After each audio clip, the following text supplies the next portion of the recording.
Alright. Check, check, check. 1, 2, 3. Double check that this is working. Hello. Hi, yep, that's working. Perfect. Alrighty, everybody. Hello, and welcome to Classical Storytime. Today, we are going over a new game called Pax Astra. And I am very excited, because these are the kinds of games I like. We're playing an early demo of the game, built to give you a real taste of its scope, its characters. Oh, I didn't mention it's a demo. I will be playing the full version once it's out, and I will be live streaming that too. But I hope that this is exciting. This looks very fun. Welcome to Pax Astra. You're playing an early demo of the game, built to give you a real taste of its scope, its characters, and the freedom you'll have in shaping the story. Pax Astra is a passion work made by a single dev. Some of the systems are still on early stages, and there's plenty I'll be balancing and polishing in the months ahead. You'll probably run into a bug or two along the way. Still, there's already hours of content to dig into and a lot to explore. I'm sorry, the demo has hours of content? That's dangerous. This looks like this will be my game. Bugs are probably going to be fun. I'm sure I'll find a glitch or something, unless the game crashes. That would be funny. This is just the first step. A fuller, more polished demo is coming for Steam Next Fest in October. Oh, another demo, okay. With the full game releasing this coming winter. If you enjoy what you play, wishlifting the game I already have it wishlifted, this looks so good. The game is the single biggest thing you can do to help it succeed. And if you have fun, tell a friend about it too. I will. Thank you for playing, and I hope you enjoy your time in Altara. That's not close to anything else.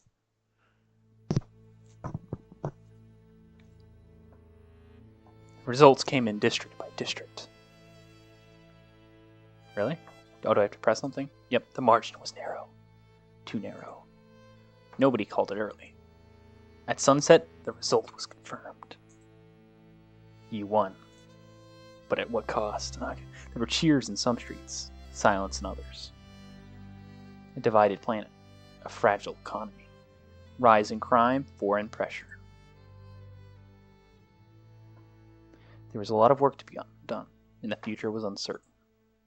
And as we look toward what lies ahead, your thoughts drift back to the past. You remember how you arrived here, and more importantly, how Altera came to be this way. President profile, playstyle selection. Ooh, choose how do you want to experience. Although Pax Astra is a political simulation and strategy game, it also contains role-playing systems at its core. You play as an individual, a real character who, despite being the leader of Altara, also interacts with the world on a personal level. During your journey, you will build alliances, rivalries, and feuds with the people around you. You will make promises, speeches, lies, and plans. Ooh. Spooky. Before starting your journey, you can decide how you want to interact with the world. What? Oh, you can play as a class. Oh, you can play Pax Astra as a classic visual novel adventure, selecting personality perks that will shape your character. Personality perks will specialize your president, unlocking exclusive interactions and special options throughout your journey. RPG mode. Alternatively, you can embrace the full role-playing experience. Build your president from the ground up by distributing attribute points. And when those attributes are tested, roll the dice, just like a class. I'm doing that.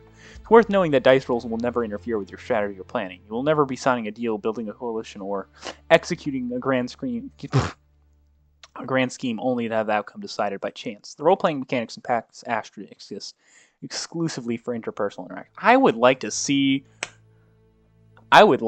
a deal go wrong by you rolling the dice. I really hope the dev does do something silly like that and just... Oh yeah, you just lost because you rolled the dice. That'd be kind of funny.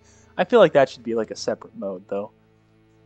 It's exclusively for interpersonal interactions, conversations, confrontations, the moments between people. Your strategy is always yours. The RPG mode is the recommended way of experiencing Pax Astra, but if you dislike the idea, you can play the game in adventure mode, which reflects classic choose-your-adventure narrative games, still keeping the strategy elements. Both in adventure mode and RPG mode, your strategy and your journey will never be at the mercy of random factors. Pax Astra will never punish your planning or rug pull your strategies. These systems exist to add multiple paths and more freedom to your journey. Nothing else. I am playing RPG mode. Oh, PAX actually uses an anti-save scumming mechanic. Reloading a save will not change the outcome of a dice roll. What happened, happened. This is intentional, designed to keep experience grounded and discourage excessive reloading. Would you like to disable this? Rules are... yeah. Why can you disable it? You know what? That's probably just so... Charisma. Ooh. Alright. Charisma. Your ability to move people, emotionally shape public sentiment, and negotiate. Authority, your capacity to impose decisions and have them carried out. Resilience, your endurance under... I don't think I'll need that. Probably will. Your ability to read... Perception, your ability to read situations, motives, and hidden risks. Knowledge, your mastery of history, laws, science, and stake. I don't need knowledge. At least get that up to 5. Need plenty of that. 4.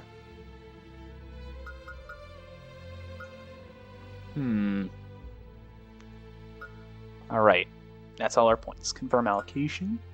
Available traits. Dark influence. You have nightmares out of hidden secrets buried deep beneath deep explored.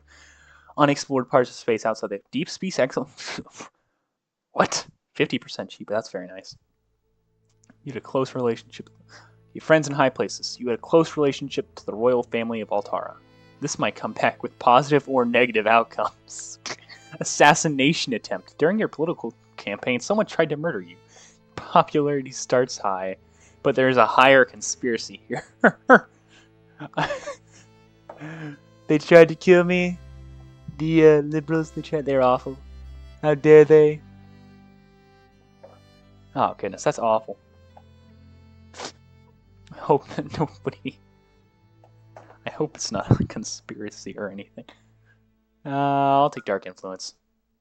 First name, this is how others will address you. Who is the leader of Altara? Call myself Dr. Storytime. That's goofy. Oh, wait, no, I'll shorten it to Doctor. no. Dr. Storytime. That's stupid. I hate it. Call myself the Doctor.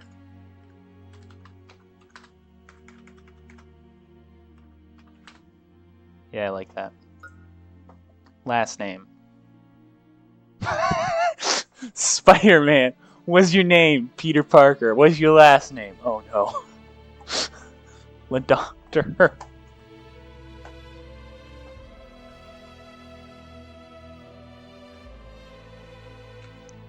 In Darkness. That's spooky and edgy. In Darkness. Mr. In Darkness, are you there? That better not be how this goes. Your earliest memory is a field. A trip to the farm planets. Grain in rows, huge farms, abundance. No one hungry, not in any street you walked as a child. And twice a year, the streets of the capital planet were cleared for the parades. Those you remember very well. Banners, steel catching the sun in long, measured lines. Discipline, honor, and virtue. Your father stood straight when the military passed. You saw admiration in his eyes. Those parades, they were not a spectacle. That was what he told you. It was proof. Proof that someone was watching the borders. Someone keeping stability and all that abundance safe. Altara believed in itself. And for a long time, that was enough. There were stories that never reached the broadcasts. Tales of distant worlds, places where Altara ruled over others. Colony worlds. You were 10 when your father took you to one of these planets, Yovos 33. He was a government clerk. It was all an administrative assignment. You were told it would be education. The Yovans were not like Altarans. They had insectoid bodies with too many limbs and eyes impossible to read. They reminded you of cockroaches pulled upright and taught to stand. Well, that's not very nice. The Yovens filled both the factories and the mines, working shift after shift in underground industrial cities. Actually, yeah, looking at the background, they found one of the conquered. Never mind. The core worlds of the Altaran Empire, where only Altarans lived, were prosperous and abundant. But here in Yovos, you could see the misery and poverty at every corner. Your father explained it on the third evening, quietly and calmly. He said Altara could not be gentle everywhere at once. These planets formed the foundation of the Empire's economy, supplying Altara's industrial machine with labor and raw materials. It was a necessary sacrifice, for abundance was not granted, but conquered and maintained through great effort. You nodded. You believed him. On the fifth night, you slipped away from the embassy. You don't know why. Curiosity, maybe. Or perhaps you just got bored that night. You walked until you got lost. Panic came quickly after that, but a Yovan found you. He spoke no language you understood, but he tried his best. The Yovan trying to guide you, staying close enough that you wouldn't fall behind. He led you back through alleys and checkpoints until the embassy towers came into view. The soldiers saw you first, then they saw him. Their first instinct was rage.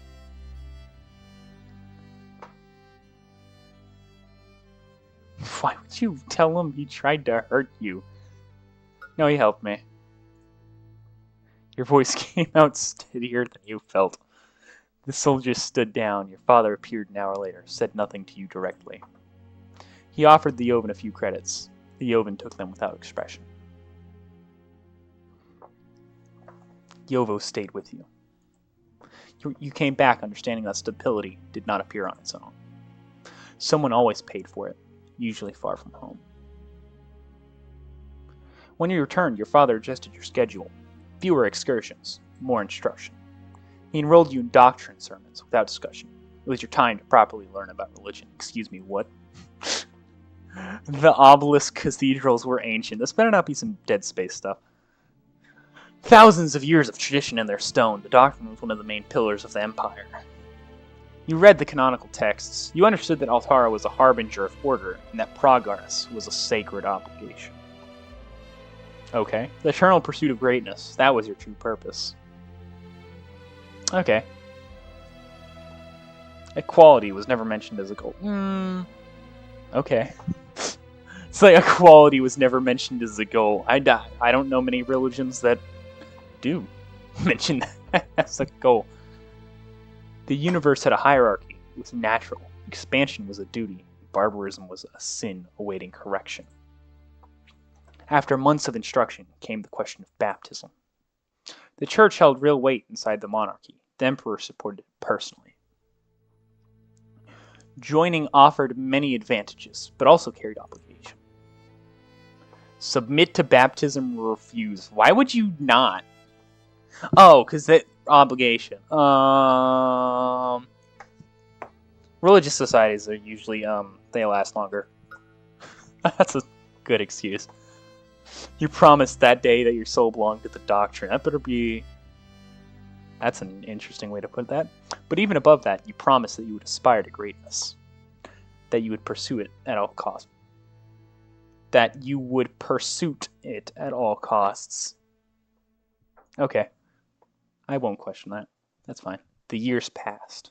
Your father expected the desk, administration, the safety of a career inside the glorious empire. But before you could decide, everything changed. Bam! In the year 1333 AA, war began. You were 16. Oh, what the crap? Emperor Sivos authorized a full incursion against the Interstellar Pact. What a hoax! A federation of democratic systems that opposed Altaran expansion for decades. Altara was used to raids and small skirmishes, but this was different. This was total war. Planets were reduced to ash. Systems vanished without warning. Reports described world weapons, technology capable of erasing... Jeez!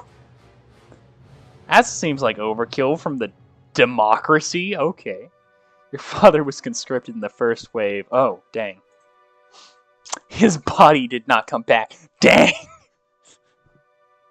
Official notice: lost at the Battle of Eotis, annihilated by Sarian forces. Wow, so they're... I guess extremism in the defense of liberty is no vice.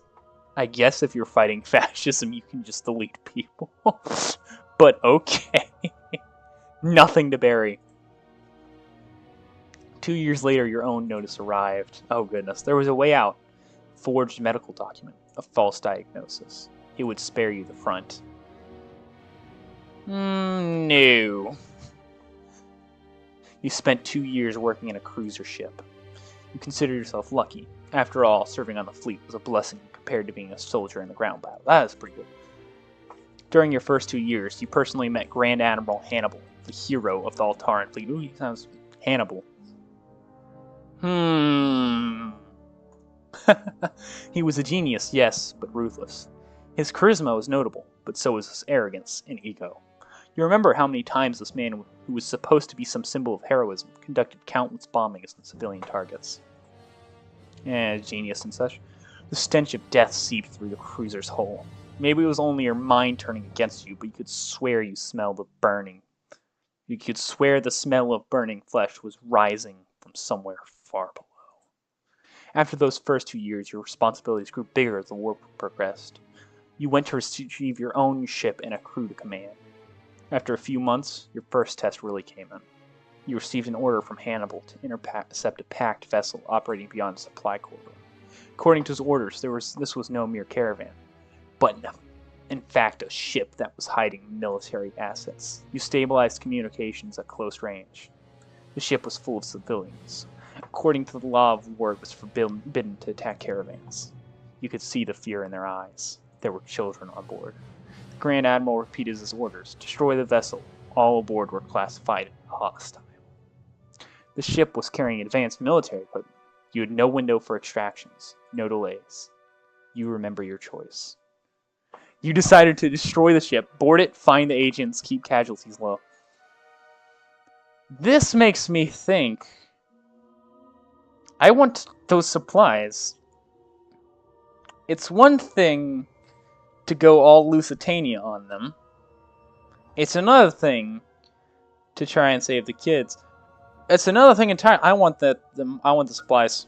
You decided to complete your mission without taking innocent lives. You boarded the ship and personally located the equipment and the packed agents. You fulfilled your task while keeping casualties to a minimum. After that, you were commended for your actions, and went on to even receive official praise from the higher branches of the military. But slowly, things got worse. Losses accumulated, and morale went down and down. The war of attrition reached unsustainable points. Then systems began to fall. The Pact unveiled its final weapon at the system of Altheus. Whatever they used, it erased everything. Star, planets, habitats, billions removed in a split of seconds. It was something drawn from another reality, a war machine of a kind that had no name in any registry. To this day, no one knows for certain what happened in Altheus. Oh, that's cool. Altara was sieged soon after. I can't make fun of the spelling if I can't speak. Occupation forces landed shortly. Cities burned, chaos spreading like fire. In a desperate decision, Emperor Sivos... I can't even point out the spelling if I can't speak. In a desperate decision, Emperor Sivos took his own life before... Oh no. Was Emperor Sivos a painter ever? The empire was gone. 1,000 years of history and tradition crumbled in a few hours. I need to stop making comments. When the fire settled, judgment began. The royal line was executed publicly. Admirals and ministers tried its secrets. Some disappeared in cells, some into graves. Your name surfaced only in records of service. Somehow you attracted no attention from the Interstellar Pact. You were left standing. The war ended. After the war, the Pact took over. It happened openly, no attempt to soften it. Generals, fleet commanders, Officials who had signed orders were brought in one after another for judgment. The hearings were public. People watched them on all channels, even inside their houses. Many important names were judged and even executed. The old symbols followed. First, with royal emblems, removed buildings.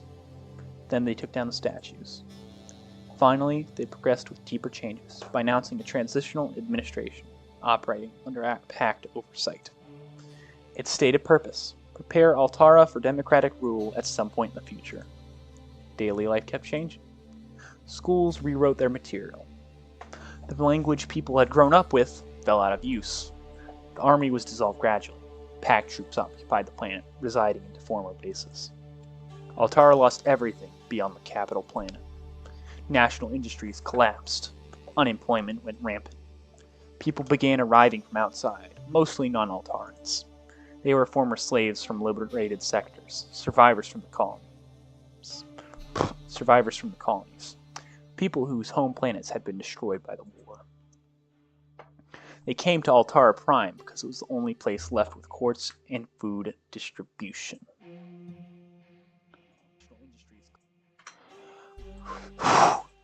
And despite the oppression, they had spent their entire lives under Altaran authority. So amidst all chaos, at least all Altara Prime offered something familiar. The planet became more crowded, poorer, harder to move through. With the monarchy gone, new ideas moved fast through the city. You remember attending a lecture in a public hall, a professor teaching concepts that were alien under the Empire. Socialism. You had the word before, always as a threat, always followed by fear. The man speaking was an old Altaran professor. He had no charm, but a lot of conviction. He said the state had always protected the interests of the elite, the same elite now shaping the Interstellar Pact. He spoke of class war. He spoke of a revolution that would give power back to workers. The withering state, class consciousness, a future where the state itself would no longer be needed. You thought it was delusional. You left before the questions began. You stayed until the end. You found yourself defending his points. You booed him audibly. You agreed with the diagnosis, but the shape was wrong. Too abstract. It needed violence.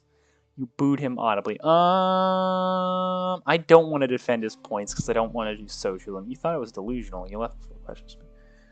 I don't boo him. You booed until people asked you to leave. Political groups began to form, now with real authority, not yet. You started to get drawn to politics, motivated by her relentless will to fix Altara to bring the nation back to its former glory, no matter the cost. A desire to fix inequality and help the people around you. Revenge! Revenge on the Interstellar Pact and on every... I'm the painter, apparently. On every institution that destroyed Altara. That's a path, I guess. Peace. You just wanted to bring peace to Altara and to its people. Revolution. It was time to bring the proletariat into power. Power. You just wanted to have the spotlight, to be the man in charge.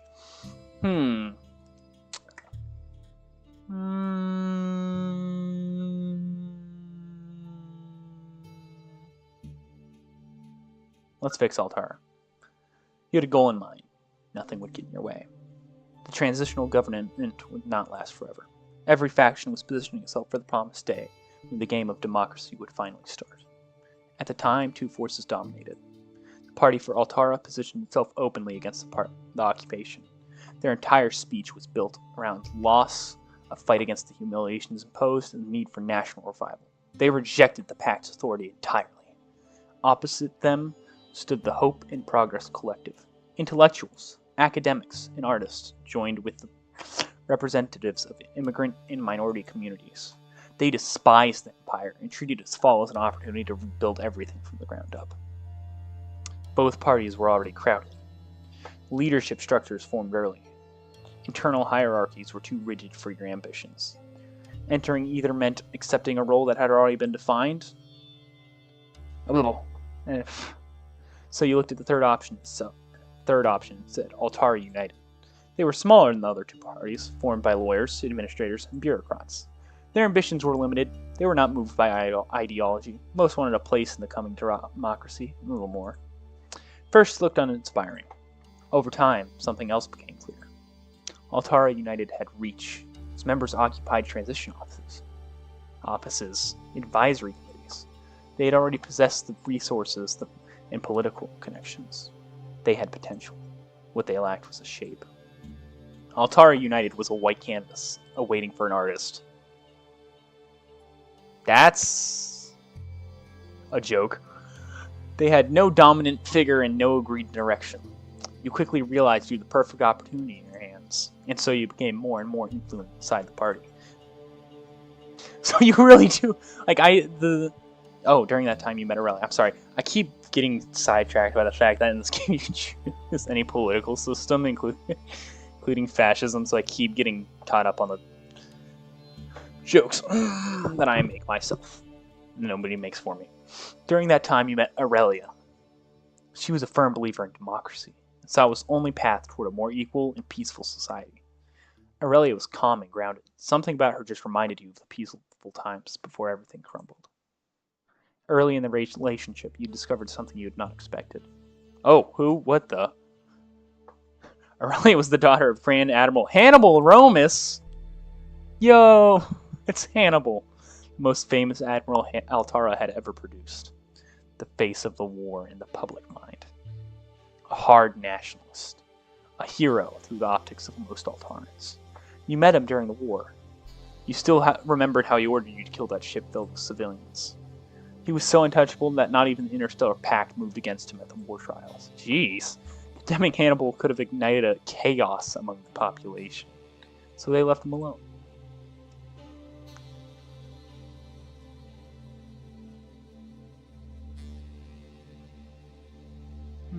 Yeah, let's keep it real.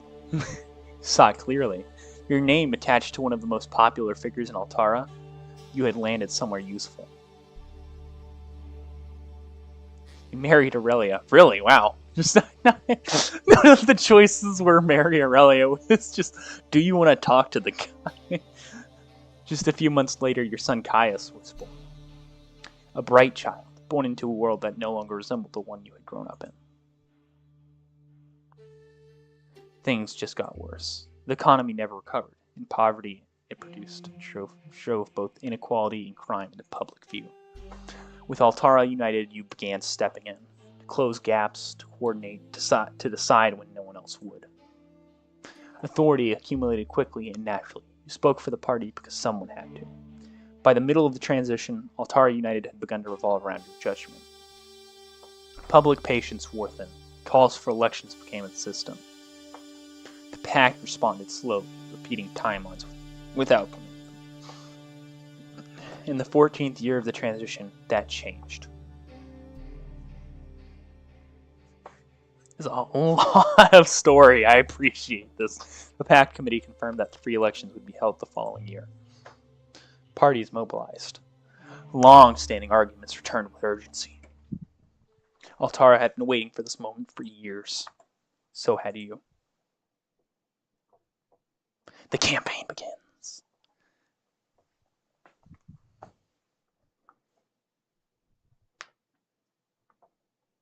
Oh, I have to press the button. Cool. You announced your candidacy as leader of Altara United. You positioned Altara United as the only force capable of governing without collapsing into grievance or erasure. The party moved from quiet preparation into open campaign. The first televised debate followed quickly. The broadcast was shown across all major channels on Altara Prime. More than that, it even reached some worlds of the Interstellar Pact. This was not just a mere debate, but the first peek into what a sovereign Altaran democracy would become. Barrius, your vice president, arrived with you at the studio. Oh, that's Barry. Barrius. You named him Barrius. You two met 3 years ago when things started getting serious at the AUP. That's a U. Yeah, AUP. Altara United Party. It's off. Barrius was a gifted speaker with a natural ease that won people over. His calm, approachable demeanor reassured audiences, which is why the party chose him as your vice president. Ironically, you were never particularly close to him, but you couldn't deny he was essential to your victory. How are you feeling? You're ready for this. Just say what you believe. Thank you, Barry. Inside the studio, the other two candidates were already in position. Lucian Altus. Lucian! No way they named him Lucian. With practiced assurance. Stood with practiced assurance. He was the leader of the party for Altara. His family is part of the royal circle. His father was a general who died during the siege of Altara Prime. Pride came easily to him, so did authority. Across the stage sat Corenia Pavis, focused, every detail of her presentation intentional. Her hair had been dyed darker than its natural shade, a visible rejection of all traditional Altaran features and the culture tied to them. You took your place between them. Lights adjusted, the broadcast prepared to go live. The moderator steps up. Let us begin with our first question, gentlemen. The war still defines daily life for millions of Altarans. Families lost everything, while others feel they are being blamed for decisions they never made. As president, how should Altara deal with the legacy of the war? The war is a dark chapter in our history. It was a result of arrogance at the highest levels of power, and ordinary Altarans paid the price. As president, I would not allow that responsibility to be diluted or forgotten. The war ended 15 years ago, but Altara is still living inside it. My priority is not to relitigate the past, but to give this country a future. We cannot rebuild by orbiting us. I like that one.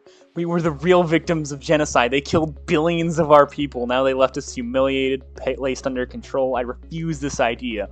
We will rebuild with strength and without apology. I am very close to saying that. Yeah, they did kind of genocide everybody. Like, normally it's like, oh yeah, you killed a bunch of, I don't know. They did kind of kill a lot of people. Yeah, we're going with that. Good to see I'm not the only sane person on the stage. He nods once sharply, but you lack anger, you lack decision. I do not. Turns to the cameras. The war should not erase our pride, our dignity. We must never embrace shame. Raise your heads, Altarans. Yes, refusing to apologize is a beginning, but it is not enough. I am deeply disturbed by what I am hearing. Shut up. She looks between you and Lucian. Yes, Altheus was an atrocity. Yes, the Pact committed crimes that must never be minimized. But are we prepared to erase everything that came before that? Under the monarchy, Altara enslaved billions. We spreaded misery and violence through half the galaxy. I'm asking Altarans to vote for someone who can learn from our mistakes. It is impressive that somebody did this by themselves. There is almost no way you could do this. Like, I don't know how you did the pixel art like this, but he had to be. This had to take a lot of sleepless nights. I'm asking Altarans to vote for someone who can learn from our mistakes. It is time to embrace peace, to bow down our heads and accept we did wrong. Silence settles over the studio. The moderator shifts before moving on. Altara is entering a phase of limited autonomy, still bound by Pact oversight in key areas. What kind of relationship do you believe Altara should pursue with Interstellar Pact moving forward?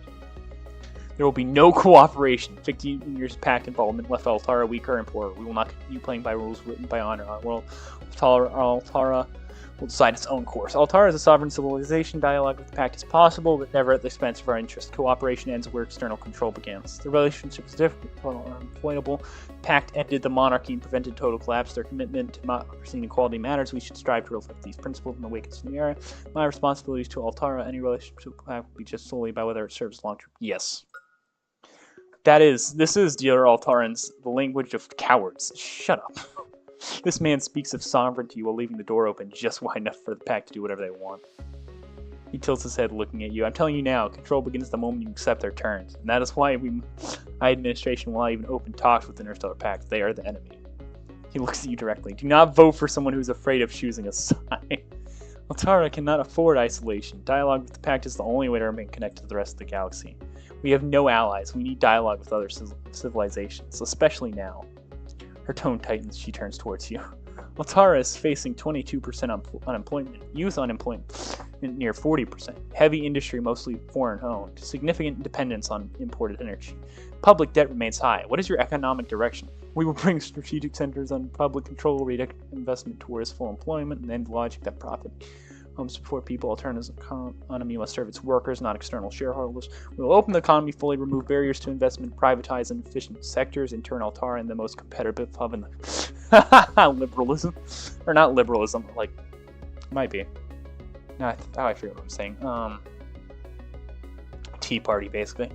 We will negotiate unfair arrangements, invest in domestic energy and industry where viable, and protect key sectors without isolating ourselves. The goal is steady growth, employment expansion, and reduce dependency. Let's begin with something simple. We are not paying that debt.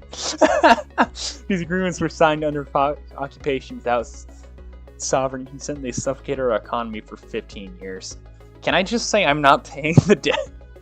China cannot rebuild wealth, transferring wealth to institutions that never answer to its people.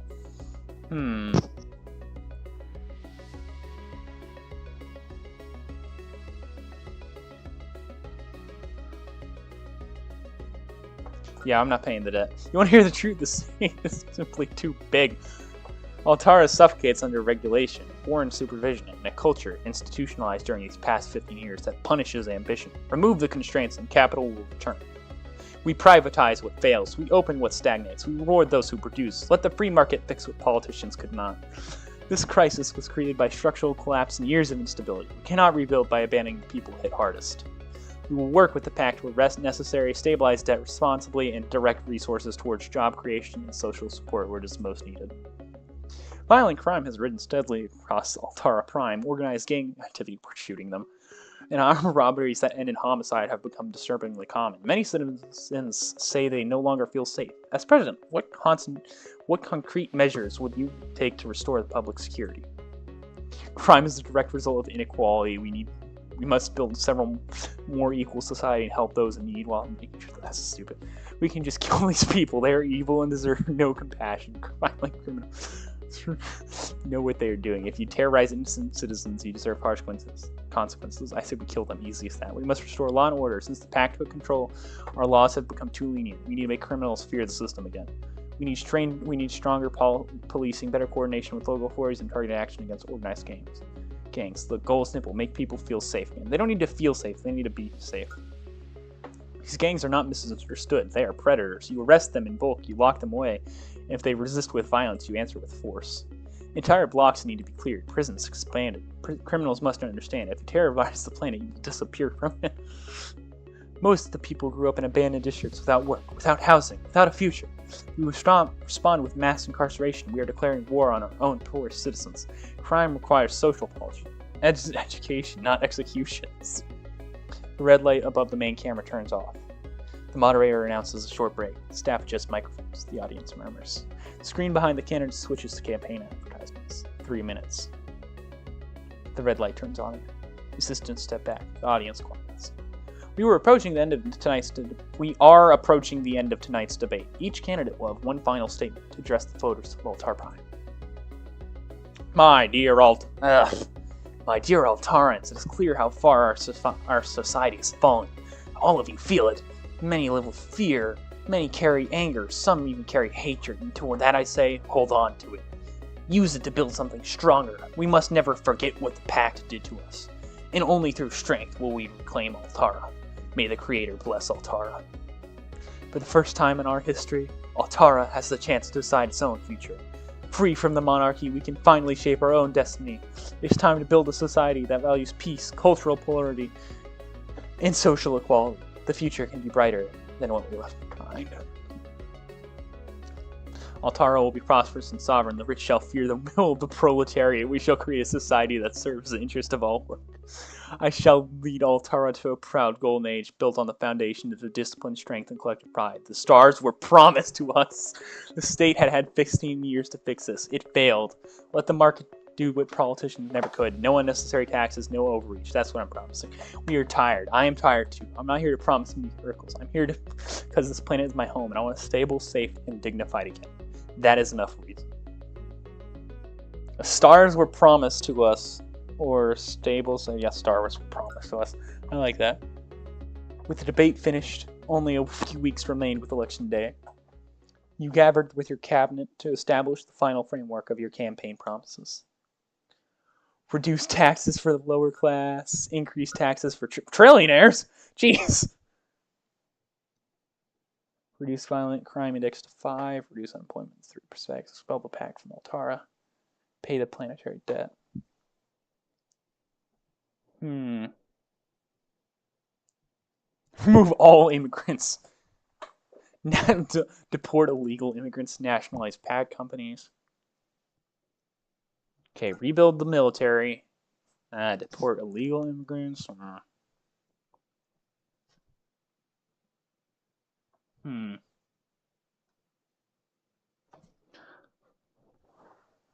Spell the pact. And increase taxes for trillionaires. They're trillionaires. They'll live with it. Actually, pay the planetary debt or reduce violent crime.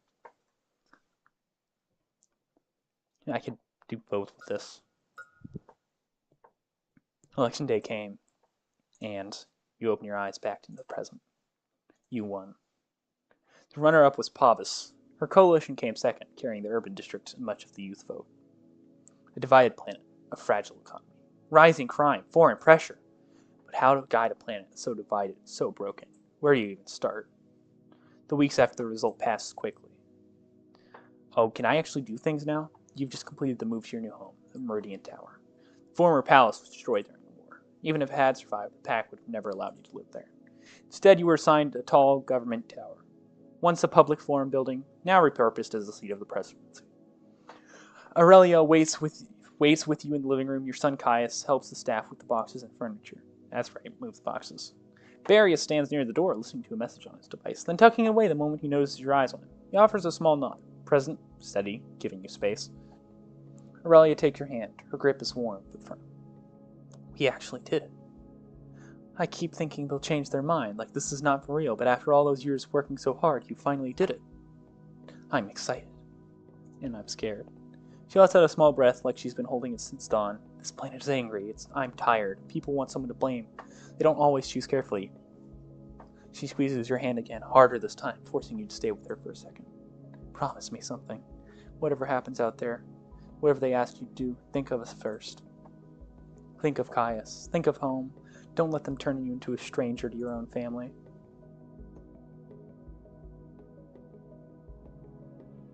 Family always comes first. That's why that's how you build society.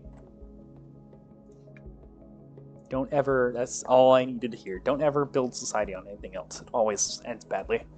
Barry's opens the door and steps aside. So that's what they built the Soviet Union on, not family. It's time to do your first official speech as president.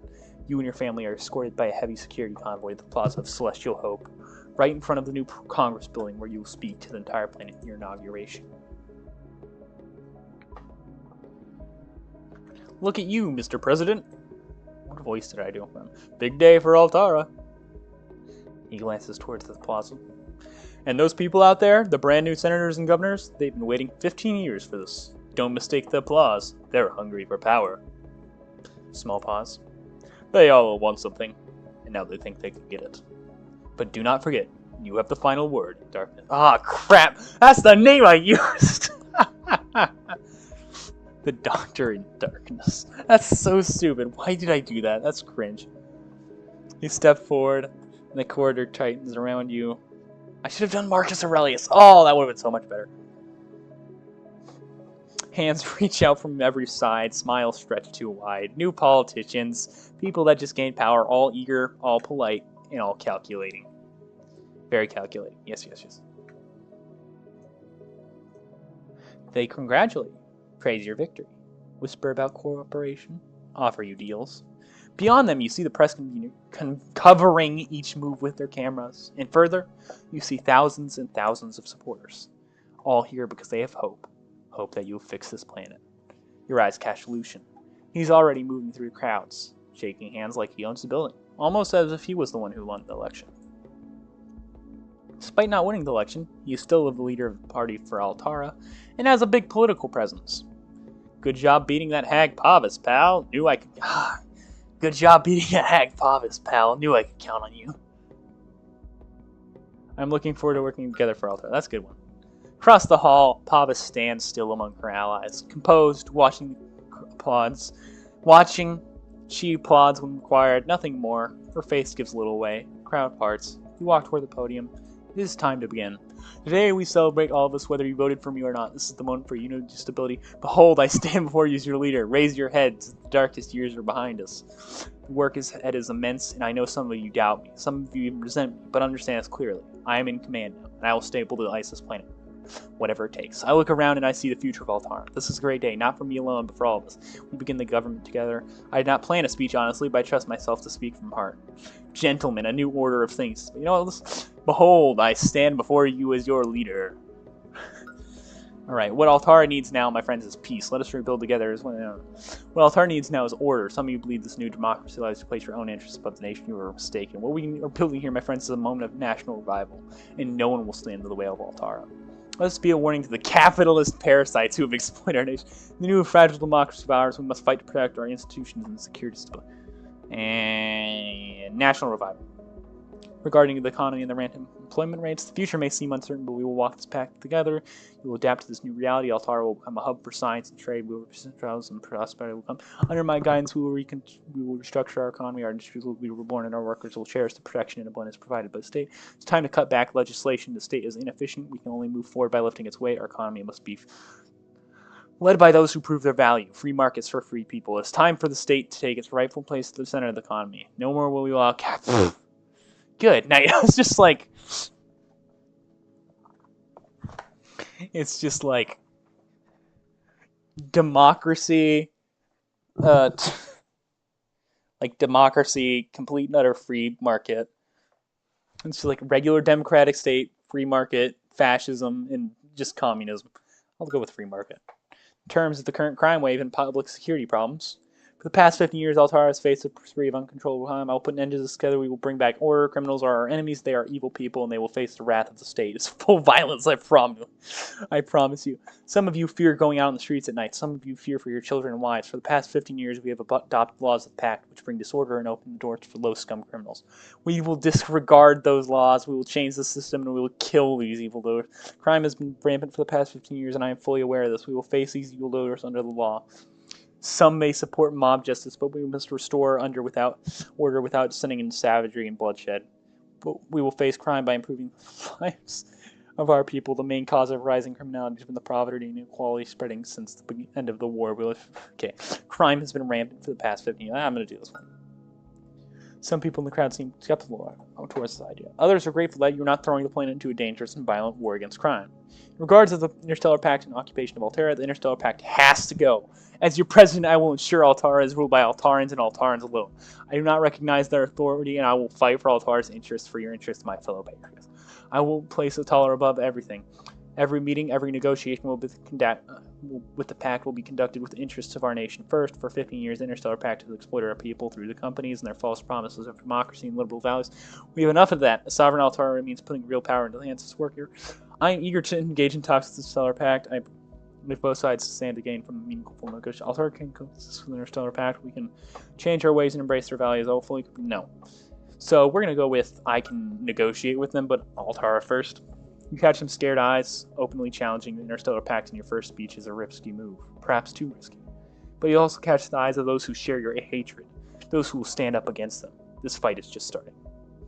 Remember this: there are great times. These are great times. We will rebuild. We will grow stronger. And we will reach the stars once again. Together, we will make Altara great again. Oh, that's a brilliant campaign quote. I wonder where that came from. A new era... I know where it came from. It came from Ronald Reagan. A new era is here, comrades. The proletariat shall rise. Glory to the workers. Wouldn't it be funny if I said that at the end of the speech? It is in times like these that we must return to the core ideals of the doctrine. The eternal pursuit of greatness. That I kind of like.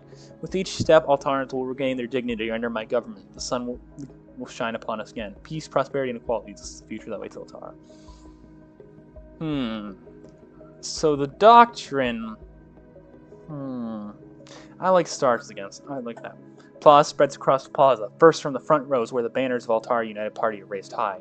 Then further back as the sound rolls through the crowd. Your supporters clap hard, some chanting your name, others simply watching you with the look people have when they want to believe.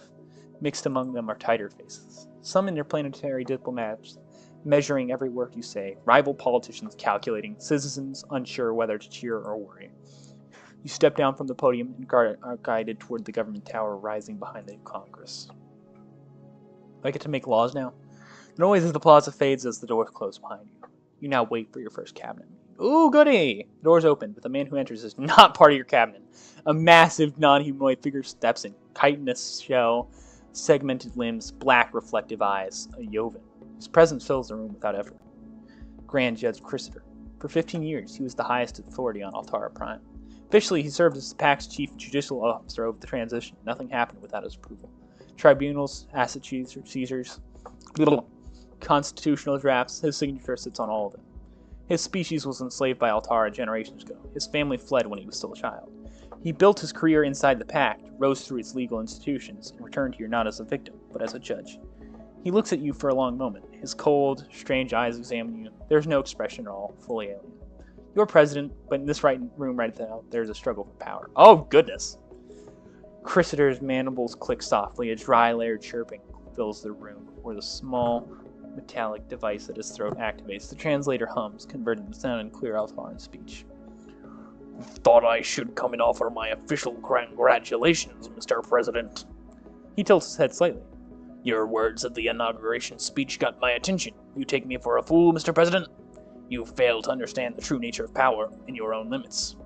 I know your intentions. You wanted to send a message at your inauguration. Very well, but I tell you, follow this path and your mandate will end much sooner than you expect.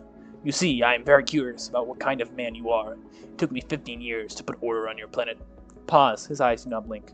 How arrogant you and your people used to be. So tall, you saw yourselves as untouchable, and the pain you inflicted across the galaxy. Translator renders his tone evenly, almost clinical. You see, Minister in Darkness. Crap. I corrected your faults. I inherited a society filled with danger and hatred. A feral animal. I tamed it. There is no resentment in that statement. It is politics. Despite my past, I hold no hatred toward Altara. Truly. Faint click. My duty was to impose order, and that I did. His gaze sharpens. And now I see the small man who believes he can dismantle everything I built. I see ego in your eyes, the same ego that led Altara to ruin Minister in Darkness. Taming Altara is the work of my life. I will not allow an arrogant president to undo it. His translator hums slightly louder. So I will speak plainly. Step out of line, and I will remove you. Do you understand? So play as you wish, Mr. President. Celebrate. Make plans. But understand this. I am watching, and I will intervene if you cross the line. We are going to cooperate with the Pact. You can rest assured I will respect the Constitution. You were acting like you are the one who got elected by billions. Consider how funny. You hold no true power here, pal. I think you'll love what I have in store for you, alien. We are going to work together for the future of Altara. We are not enemies here. We are not enemies. Stability benefits us both. Enemies are inefficient. It seems we both seek to do our jobs very well. If you pursue stability rather than spectacle, we may find alignment. But understand this, cooperation does not mean leniency. You will operate within the bounds we established, nothing more. Chrysler's frame turns slowly towards the exit. The doors close behind him with a muted seal. Active dossiers updated. Oh, what? Can I... Codex. Oh, we have this. This is interesting. Active dossiers. 1 active dossiers. Ah, I can see all the things now. Oh, what the... Oh, there's a whole bunch of stuff. Persons of interest. Okay, nothing here. Okay. 1 active. Chrysler's authority. Citing concern of the security and stability of such a young democracy, the Interstellar Pact still exercises considerable authority over Altara through the office of Grand Judge Chrysler. Chrysler is a member of the Supreme Court, holding a special position that, in practice, places him above the other justices. Full authority of the president. Serves a threat to the... Okay, don't care. Turn. Turn 1?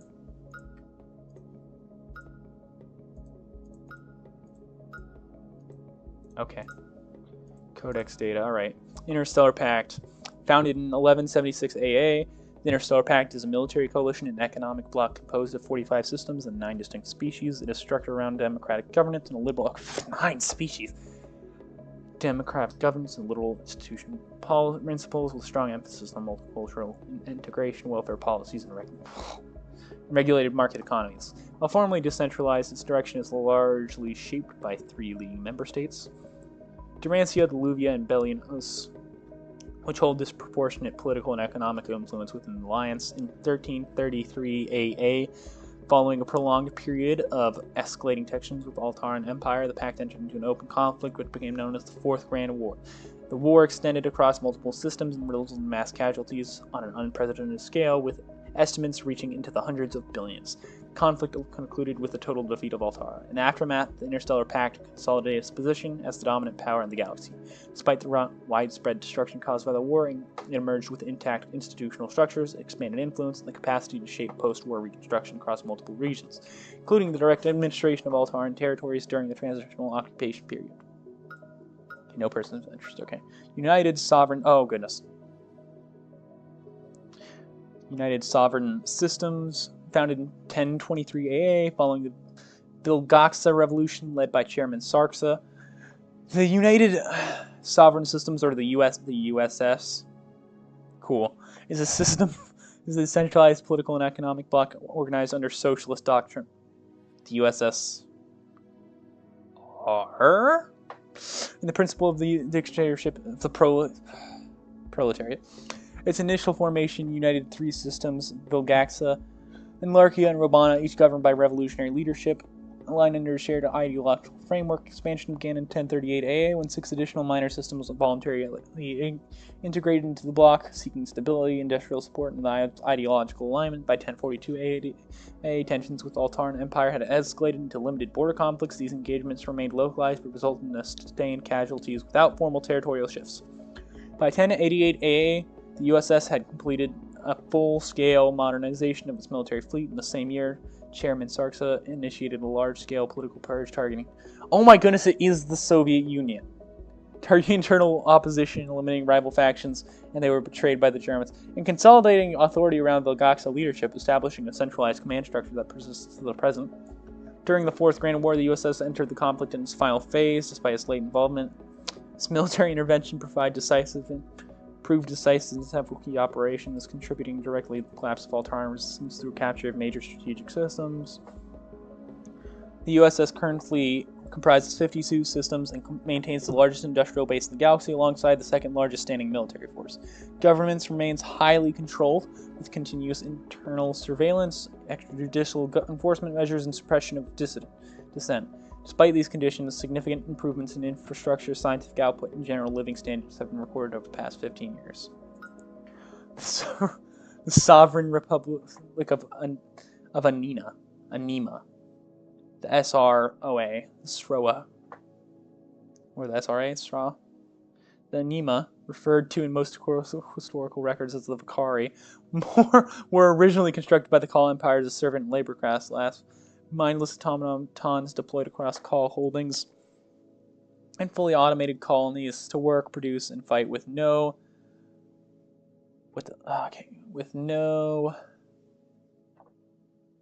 Why is this like this? Okay. With no consciousness or interiority of any kind. At the moment of Axaton, every Vakari unit in existence became conscious sign. What the crap? Robots woke up. Circumstances of that awakening varied drastically. A significant number were deployed by active military operations during the Battle of the Second Grand War and gained awareness in the middle of combat. The casualties in the first 4 hours were severe, as the Vakari were confused and experiencing consciousness for the first time, and leaving them prey for the enemies of Kal. The majority of survivors came from isolated automated Vakal colonies, installations with organic population that had been left running on Vakal labor alone. These units woke up in silence with no orders and no one to give them. Their numbers were already small when their history began. Centuries that followed... I can't read this while I'm moving it. And my mouse wants to be funny. Oh, wow, that's a lot. The centuries that followed were not kind, as the galaxy slowly reconnected after Axaton. Vakari found little sympathy. A machine claiming consciousness was treated with suspicion of at best and violence at worst. They eventually retreated to a remote moon where they had remained largely isolated ever since. On that moon, they discovered a series of underground abandoned bases left behind an extinct species whose history is almost entirely lost: the humans. That's sad.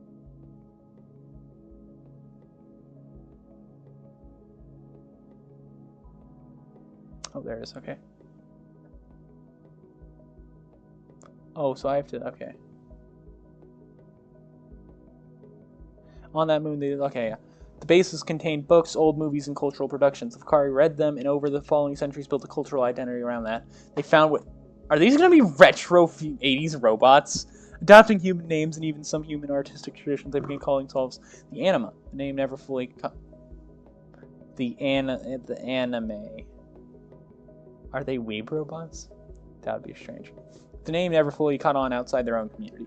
The Midas Consortium made repeated attempts to acquire the human artifacts. Every offer was declined. Politically, the Anima operate as a democracy, though their political culture is difficult to describe without qualification. Facing no real external threats, no resource shortages, and no significant diplomatic pressures, their internal politics have become the primary outlet for collective energy. Coups, scandals, and impeachments occur regularly and are treated with complete seriousness by all involved, despite rarely producing consequences of any lasting significance. 10 years ago, the Anima joined the coalition of Mantara. What happened? Cool. The coalition of Mantara, where? Can I see? Okay, there we go. Okay. Coalition of Mantara, their appeal to the other members is straightforward. The Anima have no means of self-replication, a limitation built into their original programming. The population has been declining for centuries. The other core members of the coalition, the Republic of Novara and the Social Federal Republic of Montgomia, see in this a significant opportunity. Investment in production facilities would yield a workforce capable of operating in environments inaccessible to organic labor, the radioactive surface of Novara, deep ocean extraction, asteroid mining. The strategic value is considerable and could lead to an industrial boom inside the coalition. The Anima are aware of this calculus. They have not commented on it publicly. I could get them to join me. Do I want to read the Holy Church of... The Holy Church! Holy Church of the Gnostic Truth. Holy Church of the Gnostic Truth, one of the oldest institutions in the known galaxy, predating the First Grand War. It has ruled planets, destroyed cities, conducted holy wars, raised orphans, and aided the poor. Nowadays, however, it is a mere shadow of what it once was. Their theology and foundation is unlike anything else in the galaxy, built on the remains of a human religion no one alive has ever practiced, and held by its members as absolute truth. It's worth noting for the purposes of the century that what follows represents the Church's own account of reality. Oh wait, let me pull this down so I can see what I'm doing.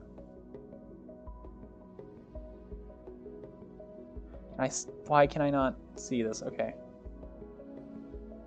The Creator made the humans in his own image and gave them an era of wonders, peace, civilization, space travel. To guide them further, he sent his Son. Initially, the Son helped humanity even further, performing miracles and preparing humanity for its final ascension. But wanting more and thinking they could be gods if they ate his body, the humans killed him. Oh! Oh no! They found Christianity and they don't know what that means. Okay, the Creator grieved, he raged, he even considered destroying the universe along with humanity, but instead he simply left. He left humans completely alone, giving up on the universe. Okay, maybe this is just Gnosticism? I don't know. The Church is insistent on their God is not a perfect monolithic being. He feels, he makes decisions under the weight of emotion, he mourns. This is depending on who you ask within the Church, either the most honest account of divinity in the galaxy or its most unsettling feature. Where the Creator went is one of the great questions of Gnostic thought. Some theologians argue he exists in his own reality, tending to this universe the way someone tends to a scientific project or a simulation, so he simply went to attend personal matters instead of putting his attention into us. Others hold that he was moved on to other creations that did not reject him, perhaps going to pay attention to a different universe.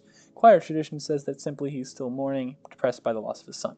After the Creator's departure, humanity found absence unbearable. They sought a replacement, someone or something to worship. Oh goodness, we went up. No, I don't want to go up. Okay, where the Creator went. Oh, my mouse scroll wheel is so messed up. It just doesn't work. When the Creator went in, one of the great... Okay, after creation... And they found it. In the deepest pit of all creation, they found the creature the Church calls the Oh, goody. The adversary accepted their worship, grew powerful through it, and installed itself as the demiurge, a false god occupying the position of the true one. Not powerful enough to truly fill it, not wise enough to govern well. The wars, the suffering, the chaos of galactic history, this is what happens when the universe is managed by an imposter. Okay. At some point, the adversary destroyed humanity entirely, an act of spite against the true Creator, the erasure of the beings made in his image. The Church considers this the adversary's defining crime, and the wound at the center of all galactic history. The end of this age of horror and instability will only come with the return of the Redeemer, the Creator's Son, killed by humanity, who will come back and bring his Father with him. Before that moment, a prophet will appear to prepare the galaxy, standing against a beast of the adversary. The Church does not teach its members to wait passively for any of this. The sacred tasks demand emotion, rejection of the flesh, and active preaching. What those teachings look like in practice has depended enormously on who leads. Is this based on actual human Gnosticism, or is this... I don't know Gnosticism that well, so I'm curious if this is actually based upon Gnosticism, or if this is based upon Christianity being incredibly misinterpreted. What those teachings look like in practice has depended enormously on who leads the church at any given time. The rumors that the church's interest in the supernatural extends considerably beyond theology. Senior members of the hierarchy, up to and including the Archon, are said to be serious students of demonology, devoted to understanding the role of lesser entities in creation, and, according to some accounts, actively attempting to bring them in under church authority. You're trying to control the demons. This does not end well. Does that have to do anything with what happened on Althea? I already forgot what it was called. Althea. Missions to the regions beyond the galaxy's edge have been reported, supposedly aimed at locating an adversary direct. What the crap? No outside government or research institution takes any of this seriously. In the modern galaxy, it reads its folklore at best, but to the church, the spiritual war is literal. The supernatural is real. The study of the cult is a serious discipline. Is as serious a discipline as any other. None of this is discussed openly by lower police, belongs entirely to the hierarchy. Bro! How you... This isn't even a page. This is barely a page. And it's like, oh, you have page. Here's the Interstellar Pact. Here's the government. Here's another page of government. Here is the entirety of religion. Okay, cool. Okay, what am I missing? Okay. Thanks to the tradition of keeping extensive physical archives, we know a lot of their history and formation, even with the Oxon event. However, it is worth noting that their foundation may carry mythological aspects that cannot be completely trusted. Many years before the First Grand War, the Luvians were still confined largely to their own solar system when their probes returned data that made no scientific sense. Gas giant the limits. Oh goodness, I'm gonna do a video on the entire lore of this. I'm gonna set it out. We're gonna make a little flow chart. It'll be fun. During the journey, Udag began experiencing what his crew recorded as a psychosis crisis. He reported visions showcasing figures floating in space, described as winged wheels, covered in eyes burning with light. He was not frightened. He felt peace. His crew stripped him of command, but the replacement captain began experiencing the same visions shortly after. The ship ceased contact upon entering the planet's atmosphere.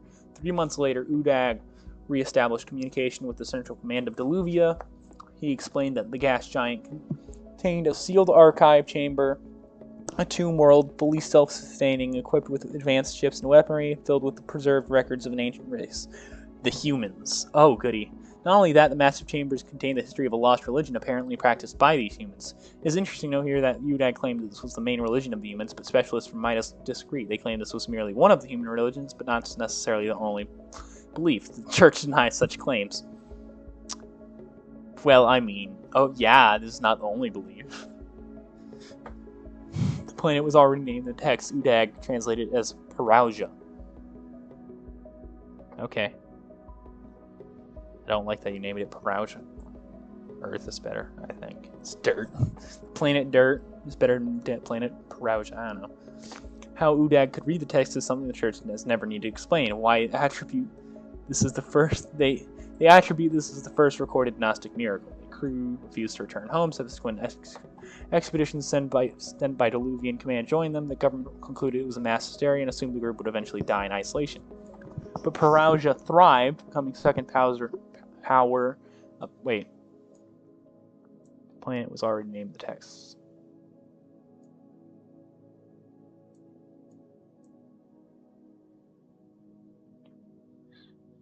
Okay, so yeah, they found, I guess, messed up Earth. Okay. Second power, okay. The crew refused to return home. Subsequent command joined the government concluded as mass. Perugia thrived, becoming a second power post-Diluvian and an escalating series of tensions. When Udag's missionaries eventually returned to Diluvia in secret and began preaching, the effect was immediate. The simultaneous shock of confirmed alien existence and a radical new religion destabilized Diluvian society rapidly. The government moved to suppress the church by force, but Udag acted. He responded by firing a massive laser cannon, ancient human technology recovered from Perugia, at the Diluvian capital, obliterating the city. He wept afterward. It is said he cried and prayed for every single soul that was lost, yet he believed it was God's will and that in the end his violence was justified. He renamed himself Archon Han of Aloysius, yes, becoming the first official Archon. He also permitted Diluvia to retain nominal self-governance and required the adoption of the church as its official religion. Diluvia functioned as a church puppet state for thousands of years. Good night. There's a full page of just history for it. Church was a significant presence during the First Grand War. Diluvia fought as a close ally of the Kul Empire with the coalition against... Oh, Kul was the robot people. With the coalition against the Uruk, and the church's framing of the Uruk as demonic entities doing considerable work from across multiple species. In the centuries that followed, the church's defining rivalry with the throne of Zalsta, salsa. The conflict between a church built around an absent creator and a machine intelligence claiming to embody divine law was what's going on with Zalsta? And a machine intelligence claiming to embody divine law was irreconcilable by nature. Most historians agree that without the Second Grand War, the two institutions would have produced a major galactic conflict entirely of their own making. Instead, they fought as uneasy allies against the Kul during the second. Against the Kul? Diluvia fought as a close... Oh, yeah, Diluvia is the people who didn't like... Okay, yeah. The Occitan event fractured the church back. Okay, what is the Occitan? Let me guess. If I press return and start looking, I'll find an entire paragraph. The Occitan event fractured the church badly, cut off from Perugia and from its network of branches. The institution splintered during the 2 centuries of isolation. Denominations appeared, local governments absorbed or destroyed regional branches, and all the complex institution of the church spent centuries building was short of the course of 200 years of isolation. When FTL travel returned, the church that reconnected was substantially diminished.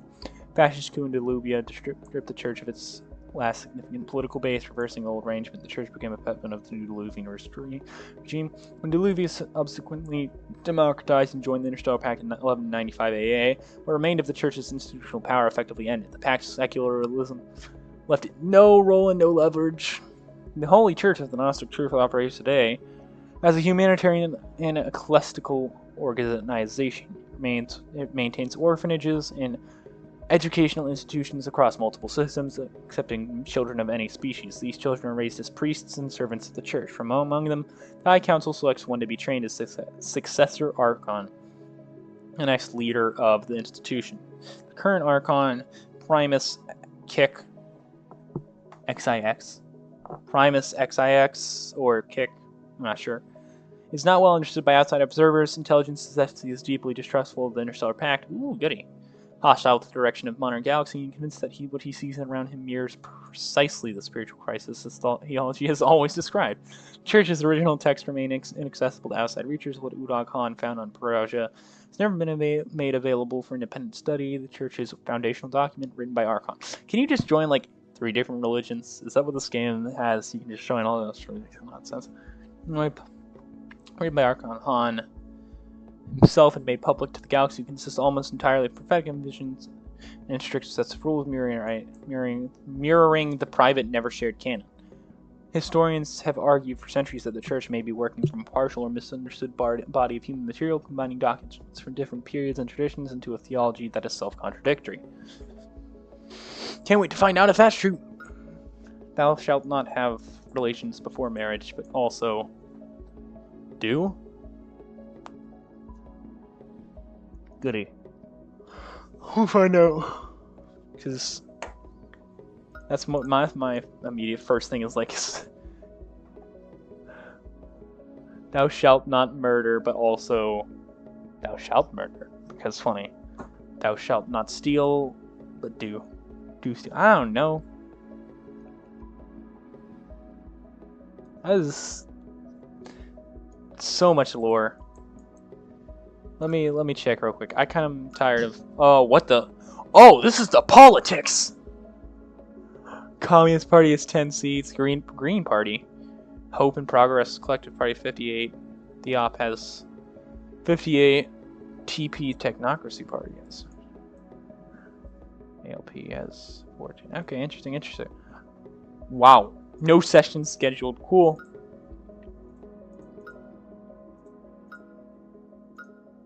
Okay, let's finish the Altaran Communist Party.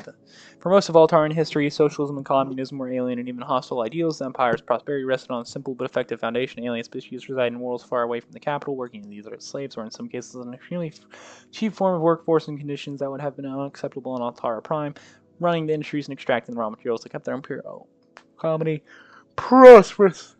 Altaran workers, insulated from all of this, lived comfortably. They had little reason to question a system that, from where they stood, seemed to be working. The Empire's propaganda did the rest, painting socialism and communism as foreign pathologies, ideas imported from civilizations that had failed. For generations, it worked perfectly. The Fourth Grand War changed the equation. The Fourth Grand War changed the equation. The economy that had seemed so prosperous collapsed completely. Inequality, concept unknown to Altarans, suddenly became ordinary life for a large part of the population. People who had never worried about money began to starve. With the rise of inequality and the Empire gone, socialism started to finally surge in the hearts and minds of Altara. Left politics filled the space. The Hope and Progress Collective became the largest vehicle for the shift of broadly socialist movement, with enough moderation to attract voters who were angry but not yet ready for anything radical. But a member of Hope and Progress named Kane Mandis was ready for something radical before the war. Mandis was a professor at the Altaran University. Oh, look at that. Conscripted to fight. He deserted and escaped to the planet of Vilgaxa during the conflict. Returned to the capital after the war was over, and with him he carried new ideas anchored in the revolutionary state structure of Vilgaxa and the other planets of the USS. By 1340, 3 years after the war's end, his relationship with Hope and Progress had become untenable. He believed that the party was performing opposition, while quietly accepting the logic of the Interstellar Pact's liberal capitalism. Behaving not like a super labor agent to Mandis, they were not truly aligned with the fight of the proletariat. Mandis left, taking a small number of the party's more committed members with him, and founded the Communist Party of Altara. His argument was straightforward. Altara was, for the first time, a society where class consciousness was generally possible. The war had broken the old certainties. A real revolutionary movement could take root here if someone was willing to build it seriously. In his logic, there was time for radical measures, to fight with tooth and nail for the unification of all workers under the same idea and to achieve a revolutionary state. The transitional government did everything possible to suppress the new party. In the eyes of the Industrial Pact, the Communist Party was extremist and dangerous, incompatible with the values they envisioned for the new Altara. Assets were frozen, public appearances restricted, and party members investigated under broad security provisions. The Communist Party survived this period, but did not grow the way Mandis had hoped it would. It remains a small party. Its alliance with Hope and Progress is functional and mutual, but not particularly warm. What holds it together more than ideology is the personal relationship between Mandis and his former student governor Arjade, who left for Hope and Progress, but has never entirely stopped being a student. Mandis has not stopped believing the moment will come, whether it will already pass the question people in his own party disagree about. Persons of interest. Historical events. Oh my goodness. Historical events. Okay. The First Grand War. The Second Grand War. Oh goodness. I don't want to read all of this. I'm not reading all of that. I'll do that. I'll save that for... We'll do a lore stream. Moments later, the doors open again. Cabinet enters. A man named Vicaria is the first to enter the room. Truth is, no one knows Altara more than this old man. He had an important part in politics ever since the royalty, being one of the main advisors of the emperor. You chose him not only for his knowledge, but also for his loyalty. Not to the crown, or not even to you, but to Altara. Extremely pragmatic, he was one of the few people in the imperial circle that advised against the Great War. He survived the transition and made himself available to you. His dream is to restore stability to Altara, and he is here to assist you as the strategic secretary. His eyes, pale and unfocused, do not search the room. He already knows its dimensions. His cane touches the floor once before he speaks. As strategic secretary, it is my duty to begin. As strategic secretary, it is my duty to begin. He inclines his head towards you. His scars are a testimony of his loyalty. The day his palace was invaded, he tried to protect the royal family and lost his vision during an explosion. We are ready, Mr. President. He gestures lightly. Various, Vice President. Barry steps forward with an easy smile. Honored to serve. I've worked alongside you for years now. I believe in this administration, and I will make sure this political machinery runs in our favor. Vicario continues. Leia, Leia? Minister of Extraplanetary Relations. Leia stands straight, hands folded. I served during the... I don't even know voice to people. I served people during the final years of the Empire and throughout the transition.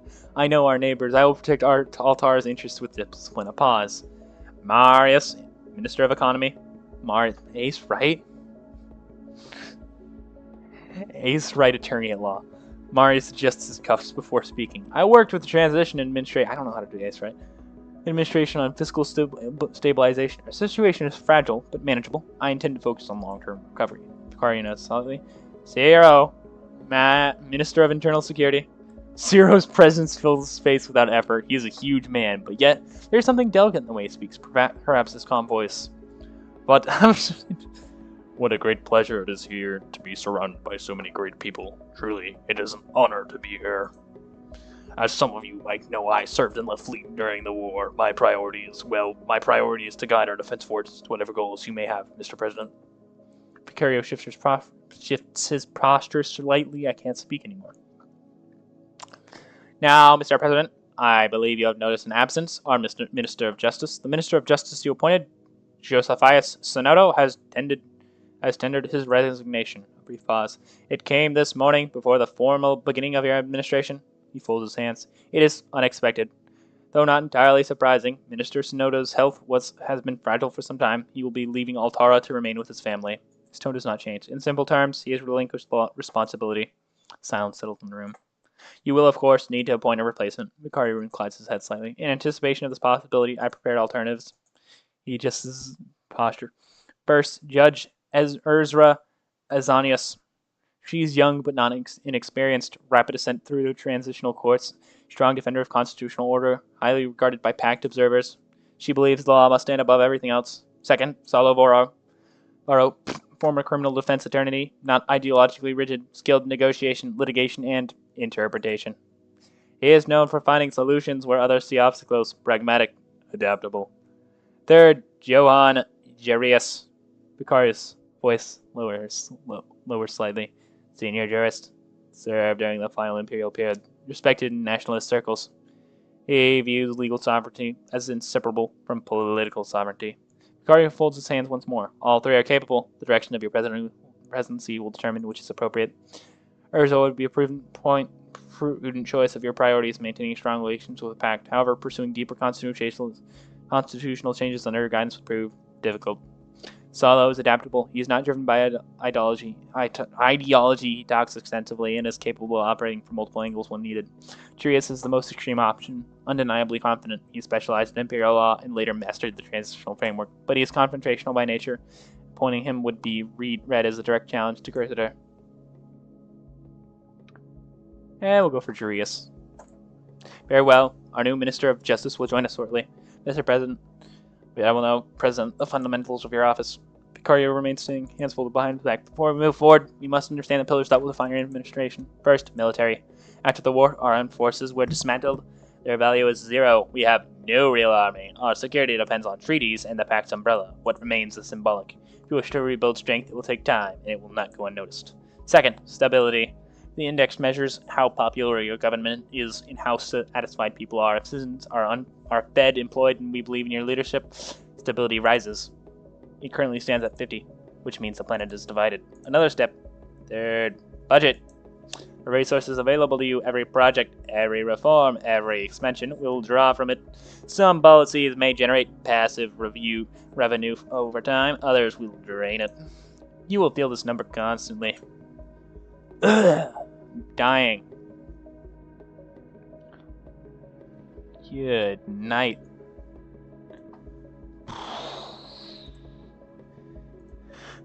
Finally, influence. Political capital, the currency of power. You will require it to pass laws, to push reforms, to take controversial actions. These are not abstractions, Mr. President. They are boundaries within which you will operate. In your... Oh, no. I see it. Rapid, you will find your terminal. It's the center of your logistical operations, Mr. President. He gestured towards a large dark interface embedded in the far wall.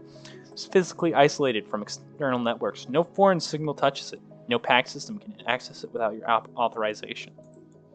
Through it, you may review intelligence on factions, corporations, foreign civilizations, economic data, security reports, district... Oh, goodness! You can also authorize exploration missions. Vicario's tone shifts slightly. There is a region beyond the formal borders of the galaxy, the darkness that lies beyond. You can call it the Outer Rim, border, it does not matter in the end. What matters, sir, is the opportunity at stake here. After the war, we lacked the capacity to reclaim lost systems, but the Rim remains outside all jurisdiction, no legal oversight. If we find something there, it is ours. He folds his hands. However, it is not empty. Criminals use it, so those who prefer not to be found, and then there are the myths and stories, but I believe those are mostly superstition. He does not elaborate. The focus point is here. Exploration may bring opportunity. It may also bring darker consequences. Vicario adjusts his stance slightly. Now, Mr. In Darkness. Oh, crap. Each of your ministers has requested time with you today.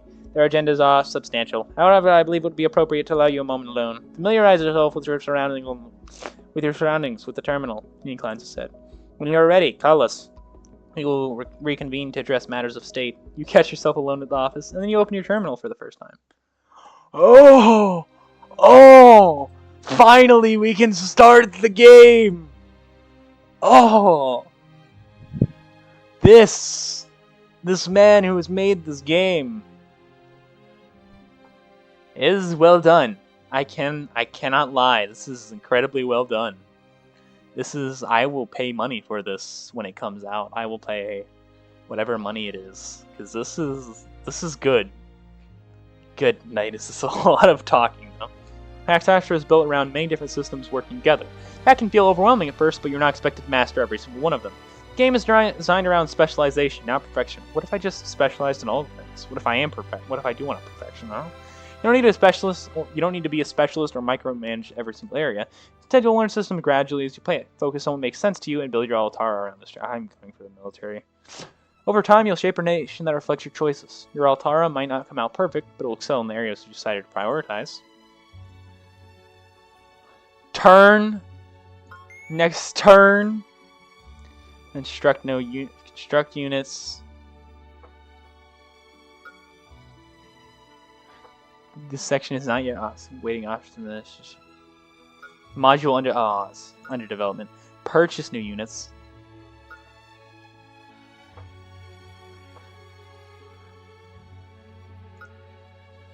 Orbital defense cannon. I need it.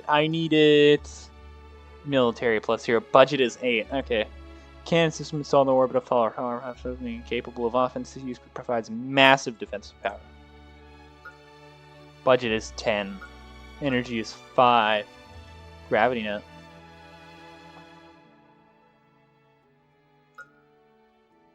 Sentinel ship squadron.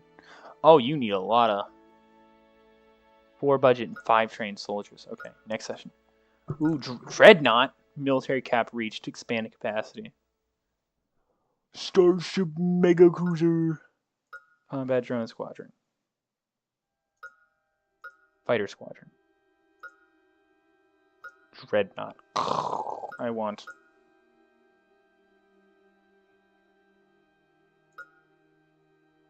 Train units. Private military. Allied nation. Domestic training instruction. Long-term. Ability to train units using influence. Oh. Pacifists do not engage in military cooperation. Okay. Cost 1 budget. Story progression. Yield 250 plus 10 suspicion. Suspicion? Altara will contract training with independent space guerrillas and mercenary groups operating outside of PAC jurisdiction. Okay. Construct new units. Oh, I can't build anything. Okay. Oh, so I have no industry. Okay. Economy.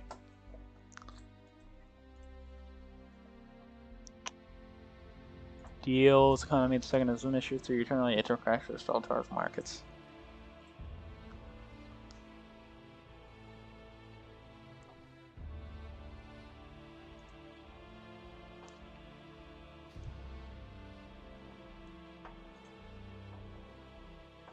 I'm not reading any of this. Unemployment is a variable that demands your attention. It's not announced. It's not announced itself loudly. It slowly erodes stability and produces consequences of the main story. It's managed through factory expansion, colonization, investment in national companies. Basically, by creating jobs, they're also stored to change your unemployment rates. National companies require direct oversight, but they answer to you. You have direct control on their output, their priorities, and their roles in combating unemployment. State companies operate with greater autonomy and generate higher returns, but they go outside your control and carry a cost to your influence.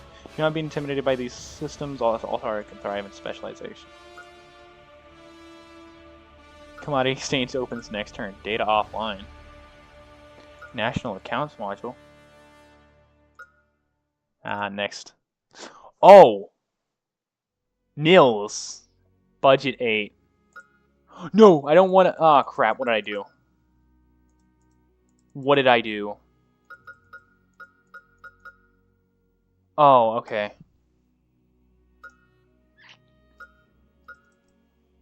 What did I do? Okay, I want my budget back. Can I undo? I want undo.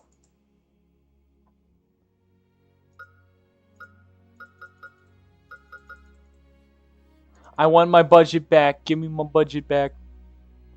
What did I do? Alright, well, I guess I built 5. And that's something I can't undo.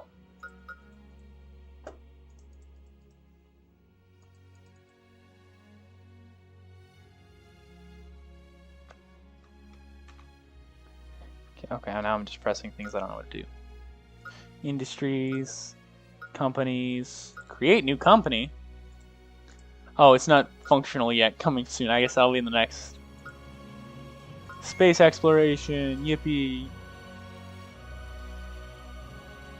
Jurisdiction none. First layer of the outer districts. This region marks the outer boundary for. Scans. Okay, this region marks the outer boundary of regularly space pilots, hotels, slave routes, and smuggling networks operate openly. Scans indicate irregular energy signatures inconsistent with known industrial patterns. Debris fields contain structures of unknown origins, possibly. Several Imperial expeditions vanished in this band, unidentified. Oh! I just pressed the button. Long-range scanners. Well, I guess I'm almost out of budget now. Long-range scanners have identified a terrestrial. Oh crap! Up. All right.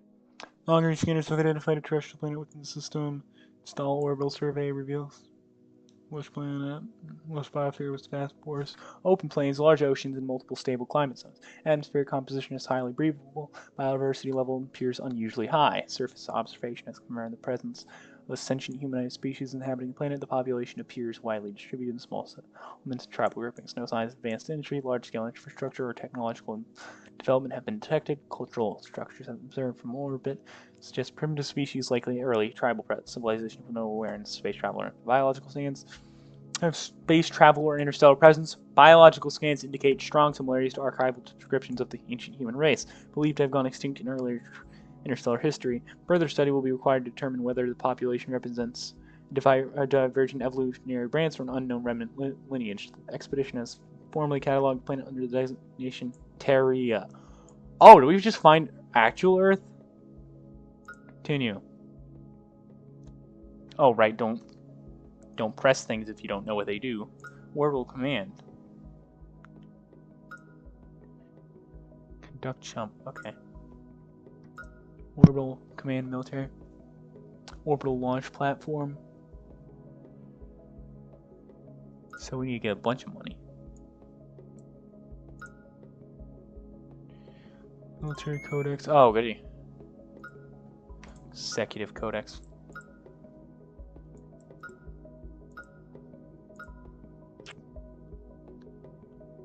Oh goodness, I've already played an hour. Wait, is that it though? Edicts and special projects. Edicts. +1 fascism. Cost 1 influence and 2, but I don't have 2 budget.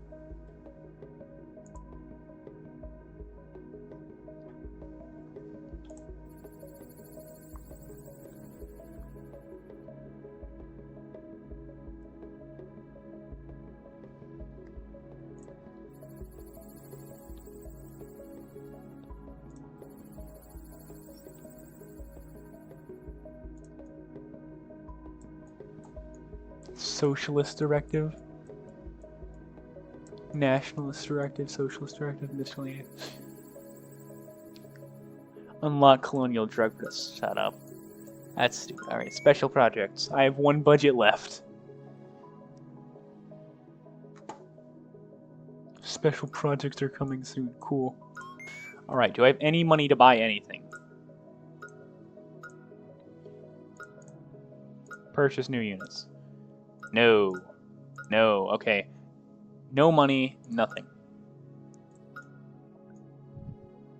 Guess we'll go to edicts and we'll go hit outer rim colonies.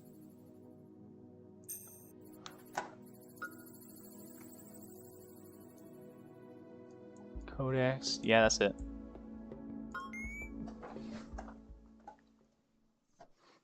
Room is prepared for your next meeting. Zero stands where you can see the city through glass. Big frame, quiet voice. Mr. President, I'll be direct. We have no army. The military is for all effects gone. What we had was dismantled. Under the transition terms, our hands are tied in many ways. Let me start by the good. We can still recruit and assign men to defense and domestic forces. That much is permitted. Without military equipment, without ships, guns, or vehicles, that basically means nothing. This leads me to the second point. The pact has placed severe restrictions on our military capacity, as you are aware. What that means in practice, sir, is we cannot invest in our own military infrastructure. Without infrastructure, there are no new units, no new equipment, nothing we can build, nothing we can buy. This is where we stand. There are no tensions at the edge of our system. However, that does not mean we are safe. You see, Altara still has many enemies, but the pact has vowed to protect us from any threats. You see, sir, this is all conditional. If we do not follow their exact agenda, the pact can simply stop their protection. Mr. President, if you aspire to resurrect our sovereignty, you must rebuild our army. Right now, Altara cannot have a proper army, not under the new constitution. Any obvious rearmament will trigger suspicion. We cannot move big, not now. He folds his hands. There are paths, though. Most of them are fully legal. His tone drops slightly, controlled, almost tired. Tell me, Mr. President, do you believe that Altara deserves the means to defend itself? Because if so, I have some ideas. First, we can try to negotiate with the pact. An official meeting, I say. Perhaps you can convince them to allow us to at least rebuild a small part of our capacities. Our second option would be to push public perception. Small uses of propaganda combined with very small industrial expansions, barely visible to pact. Lastly, we could aim our efforts at the outer rim. Exploration of the circumgalactic zone could give us access to a space out of jurisdiction, where you could build secretly an army, step by step. Schedule a meeting with the pact. Launch public campaigns. Build secret military facility in the outer rim. I have one budget. No, I don't have the budget for that, so. What's the public campaigns? A gradual approach, I believe we can frame it as civil resilience, infrastructure, renewal. Slow progress is still progress. Zero leaves the office, Leia enters shortly after. Mr. President, what an honor it is to be here with you today. But before we talk strategy, we must approach the current political scenario outside of Altara. The Pact remains the largest bloc in the galaxy. Our defeat strengthened their position. They operate through institutions, electoral legitimacy, legal frameworks. They also carry internal fractures. Corporate interests influence legislation. Wealth concentration shapes access, intervention, and is framed as stabilization. She lets the line pass without emphasis. They consider themselves responsible for maintaining balance in the galaxy, which allows them to conduct many interventions, missions in smaller systems, project and shifts. Their primary rival is the USS. Their primary rival is the USS, the Union of the Sovereign Systems. Oh, the Russians. Mostly authoritarian, they value cultural autonomy and strategic independence. Their bloc is openly communist. The Vilgoxa guide the alliance. They are an underwater species. They built and organized in heavy industry below their oceans, centralized, coordinated. They value cohesion. Other species can participate in the bloc, but they all follow the same principles. Important to say, they also have their own problems. Some planets have faced extreme famine, others are known for not being too kind to political prisoners. Again, we are talking about extremely authoritarian systems here. Another sector eliminates. Beyond the block stands Uniplura, a hive mind, spanning across over 28 different species. They expand only with formal consent from planetary leadership. Once integration begins, individuality dissolves. Private identity becomes collective function. Internal conflict disappears. So does everything else. They are stable, patient. Never got themselves into any wars, but they do possess a very strong defense army. The map changes again. Then there's the throne of Zalasta, a structured empire built around a machine they revere as divine. Zalasta is a mega-computer intelligence. Apparently, it has been alive for eons. It governs their law, production, military doctrine, and reproduction policy. Consumes neural matter. Living brains. The throne performs sacrifices to feed their god. Oh, goodness. And they also have an expansive slave. Oh, that's fun. Expansive slavery system. They are powerful, but extremists in every single way. Very bad. Leia finally looks directly at you. We are weakened. Our economy is exposed. Our military capacity is limited. This environment, neutrality alone will not protect us. Silence. You'll need to decide how visible we intend to be.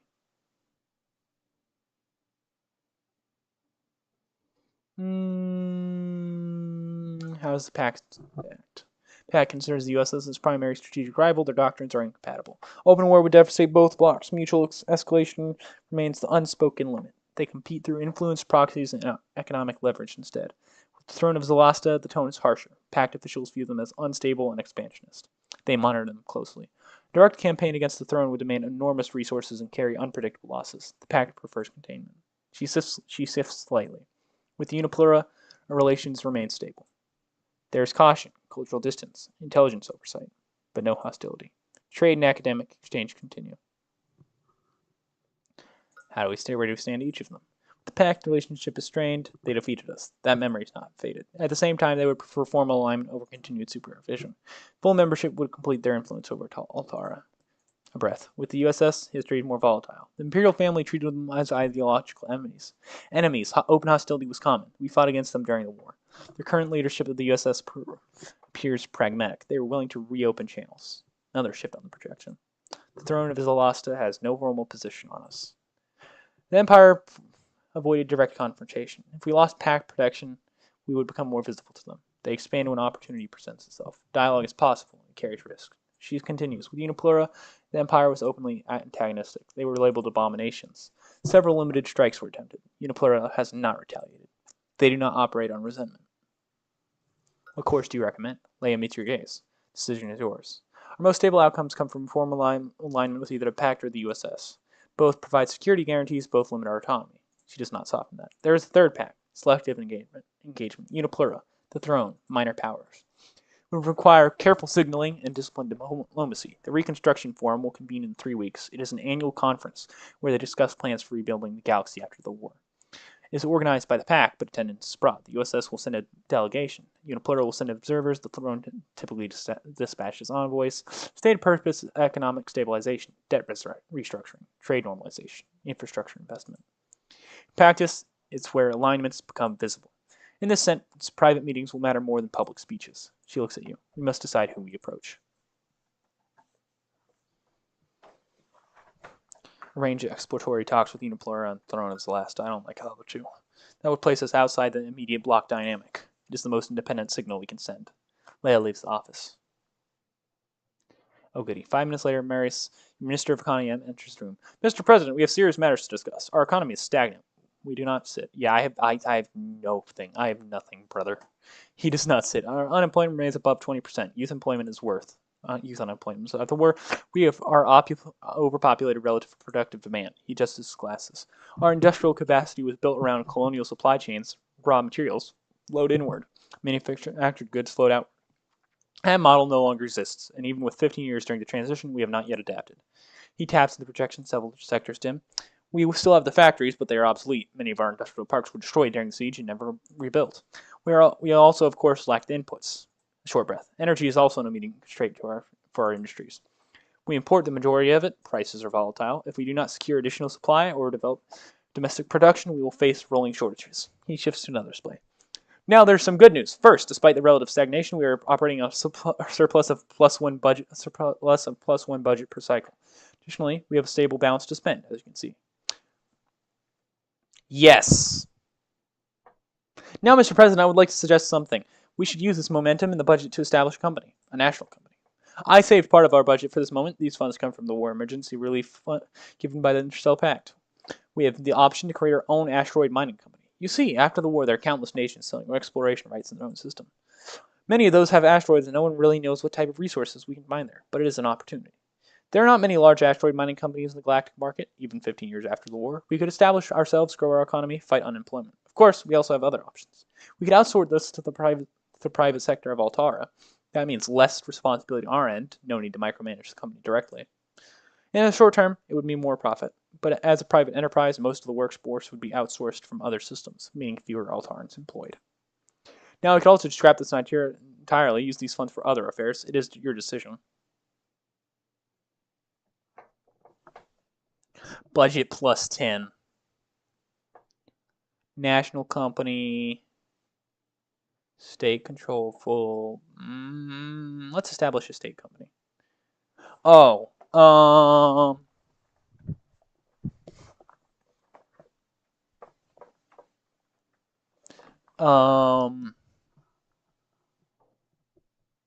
right.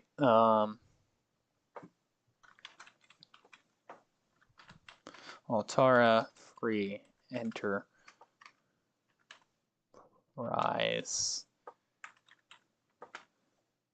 That's not how you spell enterprise.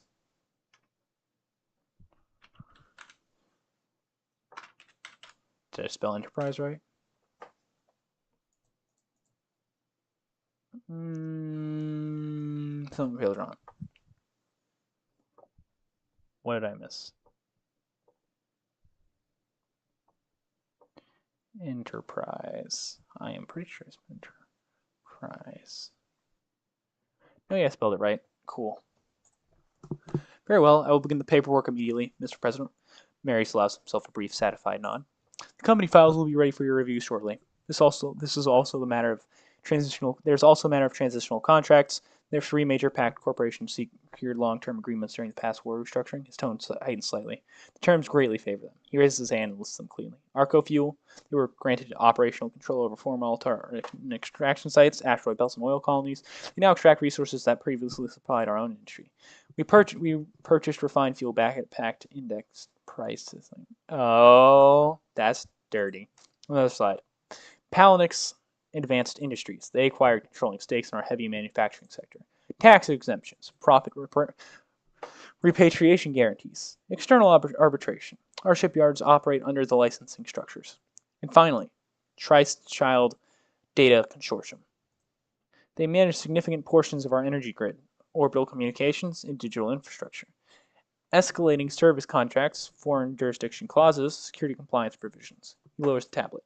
These agreements were signed when we had little leverage. They were probably not even signed by the Altaran officials, sir. They stabilized translation. They also constrained recovery. He looks at you, anxious but contained. If we do not revisit them, growth will remain repressed. If we revisit them without preparation, capital will flee. We cannot remain in the middle state. We either accept structural dependency or we begin restructuring. He waits.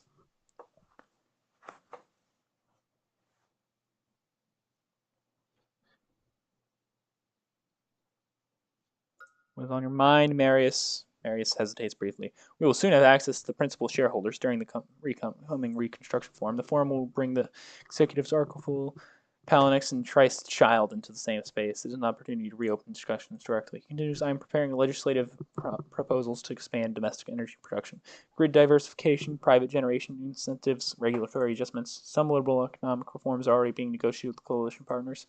You'll see bills moving through Congress in the coming weeks. We will have the final saying. His tone steadies. I believe this is the safer path. Mary leaves the room. Next, your new Minister of Justice enters. John Jarius enters without hesitation. I picked the wrong dude. I thought I picked the middle road dude, but no, I picked the guy who's in active contempt of the Roach Man. Goody. Johann Jarius enters without hesitation. He does not ask to sit. Despite his age, there is nothing slow about him. Mr. President, you are fully aware of my views. He studies you for a moment, so I will not waste your time pretending otherwise. Do you intend to remove the Pact's legal authority from Altaran soil? He folds his hands behind his back. Good. I consider our current constitution a transgression. Chicanery, even. It does not reflect Altar's legal tradition. It destroyed our institutions, compromised our values. His voice remains even but tight. I served in imperial courts for decades. Our jurisprudence was coherent, structured, sovereign. We valued order. He glances toward the ceiling briefly. And now our legal boundaries are supervised by a foreign authority. For the sake of the doctrine, a cockroach who presumes to instruct us on our own laws. He looks back at you directly. You did not select me for moderation. You selected me because you understand that legal power is exactly the type of fire you need right now. Step closer. If we are to confront Cursitor, we require rage, but also precision. And obsession, of course. And that is what you want. Am I correct? I do need to be careful. You need to be cautious. Jerry sat easy in silence for a moment. Very well, we will move incrementally. Legal challenges, institutional pressure, erosion instead of explosion. Jerry adjusts his cup before speaking. Christopher, you do not strike him in public. That would only elevate his power. His tone is dry. No, I have better ideas. The transitional clauses in our constitution were drafted one pillar assumption. The pact oversight would be temporary. He tilts his head slightly. No one bothered to define temporary. A faint edge enters his voice. We will. He walks a slow step across the room. Formal judicial reinterpretation, quiet, technical. It establishes that the oversight mechanisms are subject to review, expiration, and limitation. Nothing revolutionary, yes? He looks back at you, but we could open a margin to reinterpret the new Constitution. You see, to make it clear, I am suggesting we start looking for small weak points in their rules, which will give you more power. After that, appointments. Lower courts matter more than people realize, and yes, the Congress exists to make your life harder, but we can change this without having to pass through them. Precedent forms there, habits form here, there. If the benches are filled with jurists who understand sovereignty, the structure begins to lean. He almost smiles. Christopher governs through procedure. We simply plan to alter the procedure. His eyes sharpen. So let us start with the Constitutional Interpretation Directive. What do you think? Let's run it. Jerry gives a single nod. Then we will begin to draft it. What about my idea regarding lower courts, minor benches, administration tribunals, appeals chambers? He looks at you. Replace a few judges, quietly. Nationalist jurists who would think of Altara the first. It will slowly undermine the pack, I assure. Folds his hands. Christopher will notice, eventually. Yes. Jarius nods once. I'll begin identifying candidates. Your Justice Minister leaves the office. The meetings will finally end. The door closes. The room empties. Next morning, Congress convenes. You stand behind the observation glass with Vicario. Below, 100 representatives argue and control chaos. Each of them believes that they know what Altara could become. For a moment, you wonder if governing alone would be easier. Vicario speaks quietly beside you. Congress consists of 100 seats. 51 are required to pass legislation. Your party does not hold a majority. Keeps his eye on the chair. Each bill is categorized: economic, security, constitutional, foreign affairs. Parties respond according to alignment. If a proposal reaches 51 votes, it is sent to you. You may sign it or veto it. A brief pause. You may also introduce legislation together with Altara, United Party. In some specific scenarios, you will rarely succeed without negotiation. He folds his hands behind his back. So chaotic, right? Do not take me wrong. I think there's something hopeful about democracy. I am still getting used to it. But you look at these men fighting like barbarians, so many of them with their own individual interests put above Altara. This structure was not accidental. The pact designed it to loot executive power. They fear consolidation. From the right, from the left, it makes no difference. They believe dissent explodes extremism. His tone remains neutral. The harder it is to agree, the harder it is to act. He finally looks at you. That is the point. Vicario keeps his eyes on the chamber below. Although neither Lucian nor Pavas won the presidency, they remain leaders of their respective parties. They hold seats, they hold influence, and they intend to use both. Below, the vote concludes. The Public Order Clarification Act passes. Barely. Lucian rises immediately. He does not wait for silence. Altara is tired! His voice cuts through the chamber. Tired of chaos, tired of imported agitation, tired of watching a street turn into chaos for those who do not even belong here. He spreads his arms dramatically. This bill is simple. It protects citizens. It protects order. It protects dignity. He leans forward over his desk. If you wish to protest, if you wish to disrupt our bright new democracy, then go back to your planet. We will not tolerate foreign hands stirring unrest in our districts. His tone hardens. This, my friends, is sovereignty. Our sovereignty. A sharp glance across the chamber. The chamber erupts into divided noise. Vicario speaks without looking away from the floor below. The bill expands police authority in designated districts where protest activity is considered extreme. A brief pause. If you sign it, you will gain influence among security blocs and nationalist representatives. However, civil liberties will decline. The immigrant population will interpret this as an attack. He folds his hands behind his back. Lucian's party will strengthen its alignment with you. Pappas' party will move further into opposition. He turns slightly toward you. It is a consolidation of authority, but at a social cost. Bill expands. So, progressives relation, conservatives relation, pack relation, influence plus one person.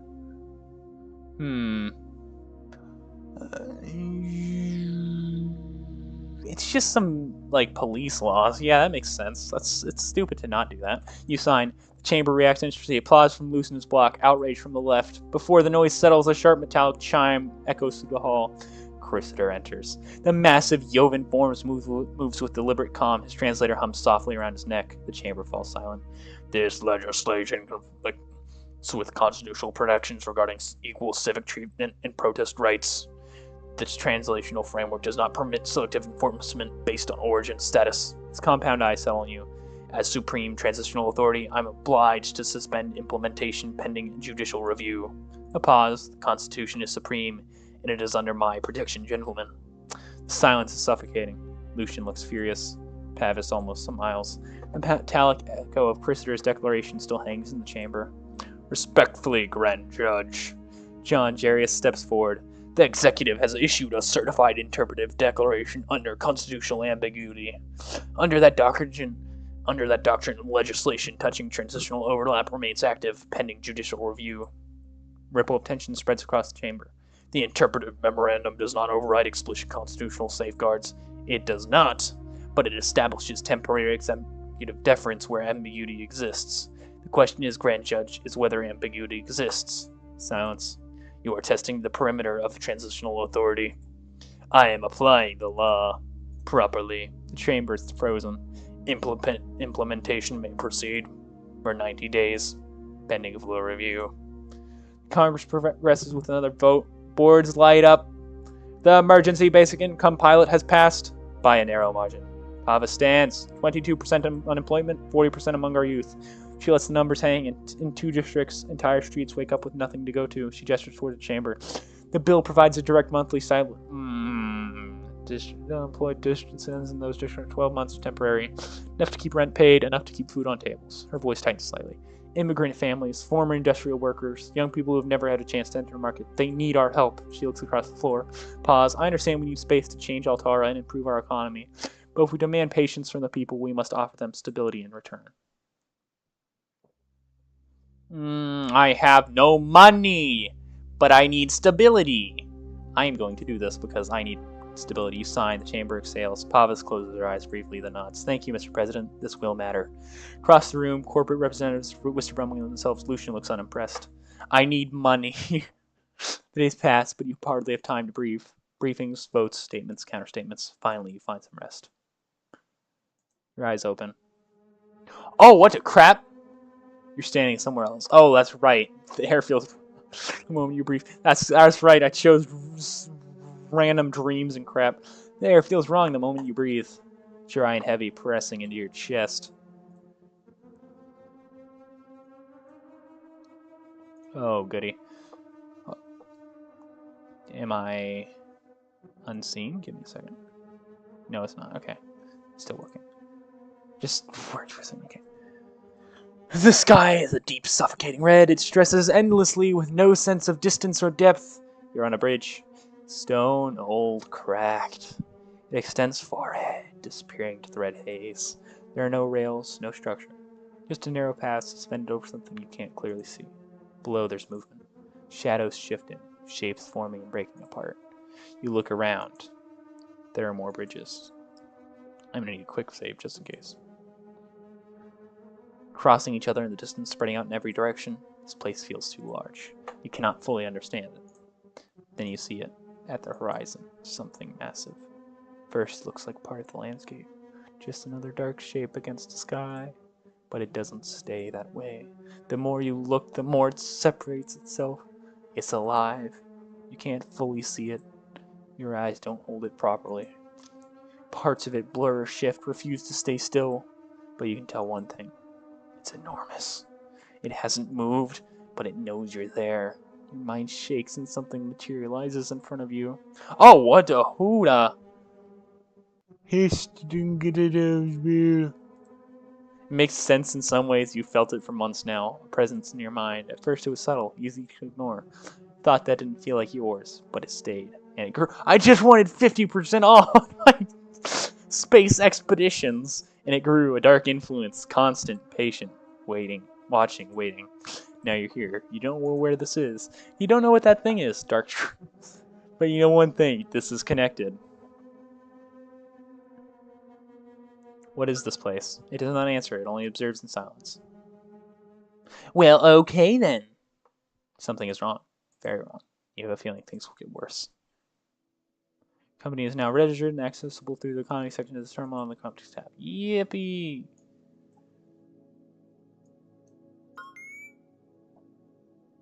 Okay, companies. One registered.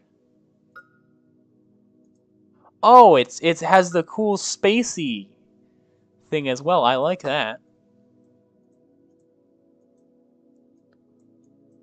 No systems acquired yet. Purchase exploration of marks. I need money. I have no money.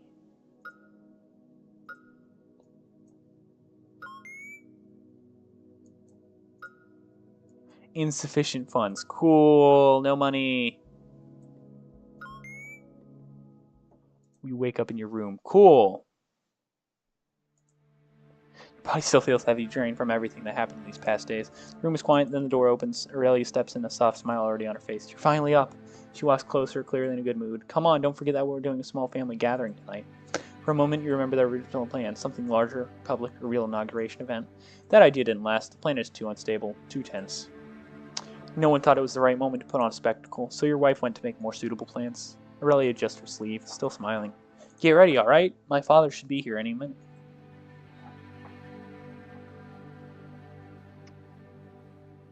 Great, I wanted to see him anyways. Aurelia smiles immediately. I knew you'd say that. She lets a small breath, relieved. He's been talking about meeting you for days. He's really excited to talk about your work. You know how he is. You receive a message from security. Hannibal Ramus has been cleared to come upstairs and knock follows. Caius is already moving. I'll open the door. He brushes his head and pulls it out.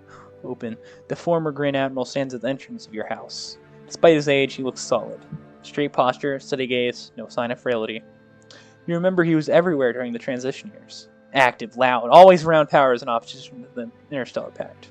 For a while, the Party for Altara even considered him as a candidate.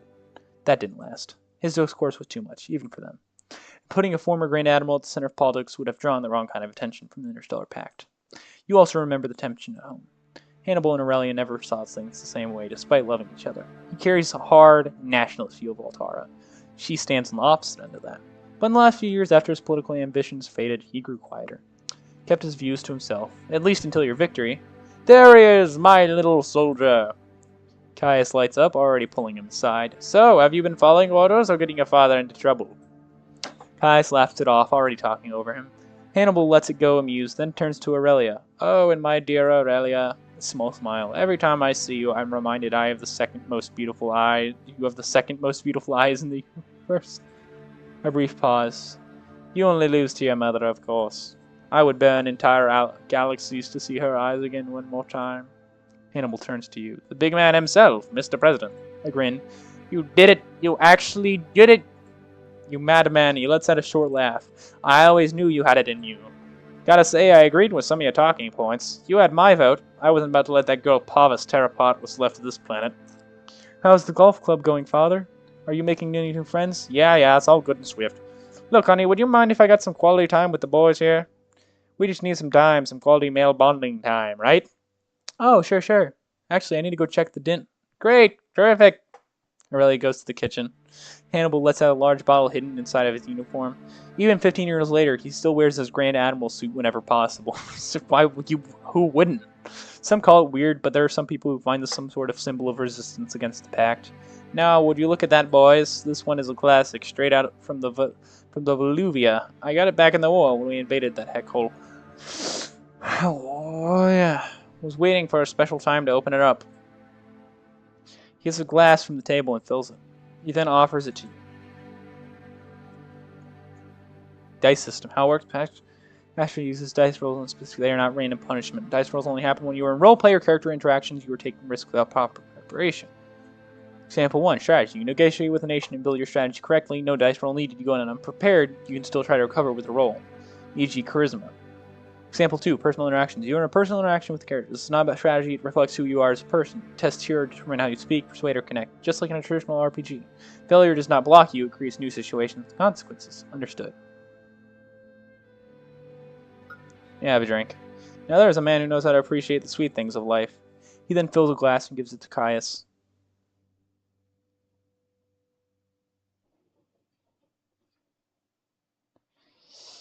Hey, let my child drink a small... Yeah, fine. Ice drinks it. You see his face contorting. He does not like it. He is just a child after all. Yet he tries to force a smile as if he actually enjoyed the wine that his grand brought. His grand... Yeah, this was written on sleep deprivation and hope. This is still an amazing game. Ah, the war. His mind drifts as he looks into the glass. I think we all lack purpose nowadays, you know? We lack a reason to fight. We lack a noble direction, a purpose, a civilizational candle to light the dark. The Voluvians, they were not truly evil people. Do not get me wrong, they were some outright evil races inside the pack. There still are, but the Bluvians, they were okay. But they did not have purpose. No culture, no art, no science, nothing worthwhile. Can you believe it? What a shame, what a waste of life! People usually cry that the planet was destroyed during the war. But honestly, other than their good wine and their amazing grapes, I think we did not lose anything truly meaningful. He looks at Caius now. You know, before your father was the big man, I was a Grand Admiral. I guided our people to countless victories, to a glory that knew no limits. Now your father here might be the president right now, but back then, he followed my orders. I must admit that he was a good soldier. Followed orders when needed, that is something he can be proud of. My point is war. It changes a man, Caius. He learns how to cultivate courage, value. Finally becomes worthy in the eyes of those around him, and of the Creator himself. When you fight for a purpose, when you fight for something greater than yourself, there's beauty in that, my boy. Now you look around and people are so empty, so devoid of purpose. You know your mother hates when I talk about this, so it's good to have some time for ourselves. Women, they are too sensitive, too weak. Good night. They lack the will to explore new frontiers, to do what is necessary. Do not take me wrong, she's just like her mother, but they are all weak. This is why they need men like us to do the real work. Your father here, all he needs to do is rekindle that flame in our people. We still have it deep down. I know it. Now Caius, go help your mother. I need to talk to your father. I need to go help your mom. I need to talk to your father. That is a weird... Okay. Never mind. This is so great writing. You know, you've got quite the responsibility on your shoulders. I still have some influence with the people, even with what's left of the military. A faint smile. They used to worship me like a god back in the day. He lets out a short laugh. Ha! You're lucky the PFA didn't let me run as a candidate. Otherwise, I'd be the one sitting in your chair. Shakes his head, and still amused. But my point is... His tone settles. You have to fix things, son. Get morale back up. Send us back to the stars, and you need to get rid of the pact. That friggin' cockroach.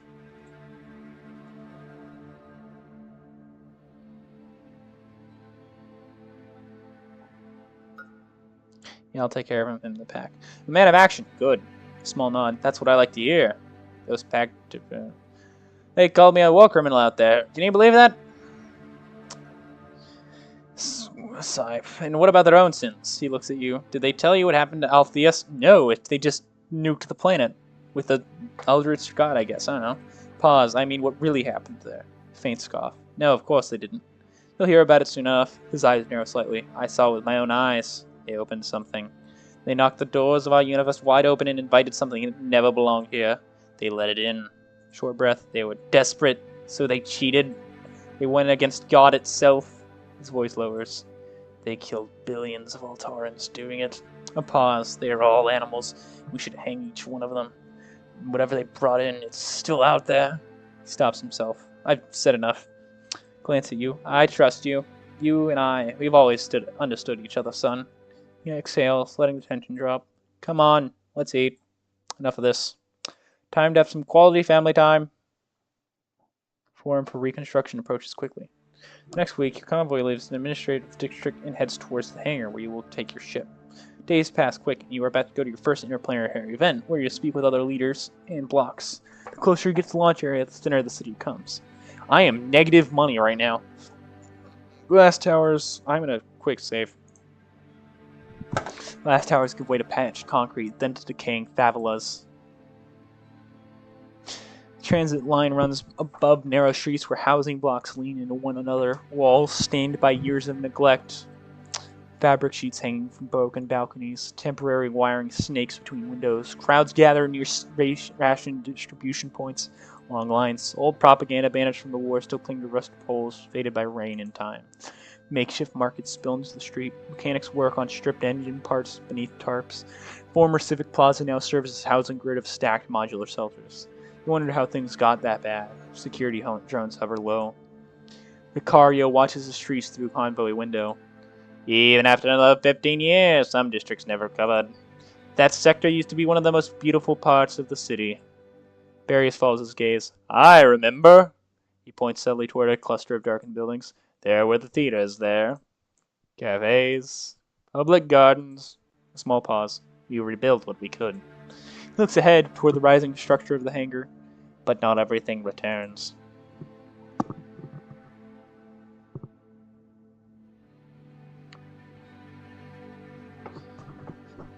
We need to fix this. It won't be quick. But it has to start somewhere. As the convoy approaches the perimeter of the orbital hangar, the pavement and lighting prove, well, some slums recede behind you. The launch structure rises ahead. Inside, the air is cooler, clean, orderly. The hangar doors part slowly as final preparations are made. Barry stands beside the loading ramp, hands behind his back. I'll remain on Altara Prime, taking care of everything for you. Cabinet sessions continue as scheduled. Emergency protocols remain active. He nods towards the distant skyline. Nothing moves without my signature while you're gone. Your general stands a few steps behind him. I will stay behind as well, sir. I must take care of some pending details regarding military bureaucracy. Leia and Vicario approach the ramp. They will accompany you. No one else. Barry steps closer before you board. You understand what this is, don't you? He gestures towards the large ship awaiting you. You will be the first Altaran in history to address the entire galaxy. No monarch ever did that. Make us proud, Mr. President.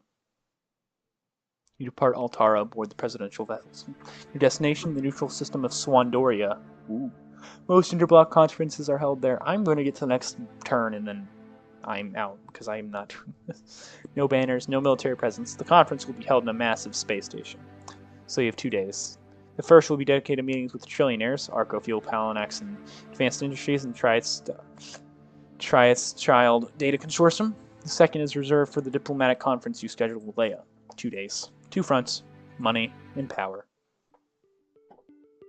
I have no money. You wait in a large conference room. Glass walls reflect the stars.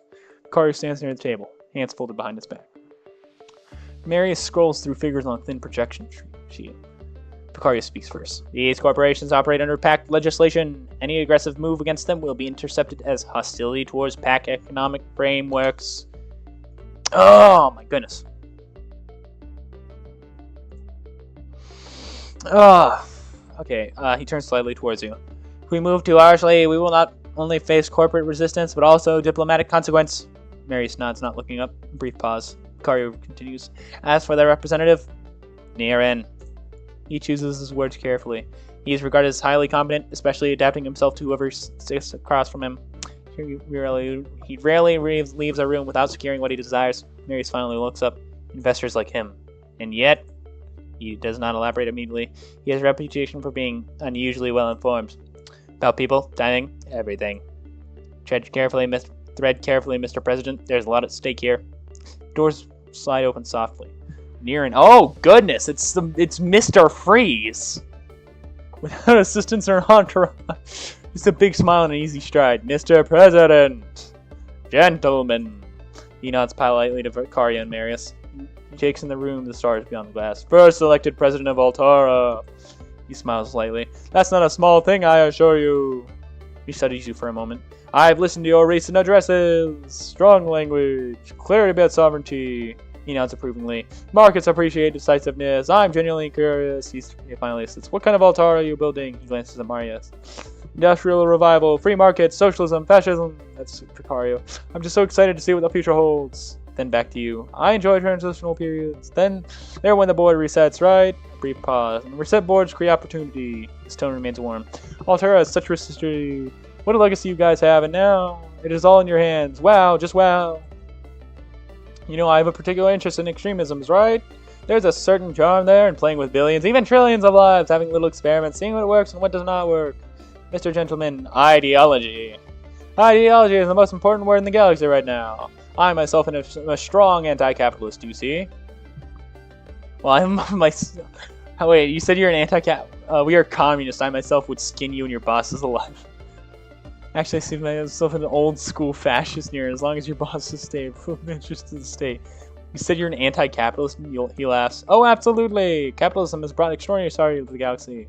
Exploitation, collapse! It is a beast extraction takes until there's nothing left. He nods solemnly, almost theatrically.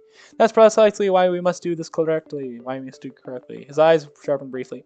My clients are not capitalists, you see. They are stewards of growth. He gestures loosely. We don't believe in markets, we believe in outcomes, in people. We provide fuel, food, infrastructure necessary to live. Gentlemen, we are agents of life. You're adjusts his cuff slightly. Now, today, I'm representing 2 of my clients. He smiles slightly. The third couldn't make it. He waves a hand dismissively. Harry. A shame, really. He adores these little diplomatic excursions. A faint chuckle. Fuel never sleeps, unfortunately. He inclines his head slightly.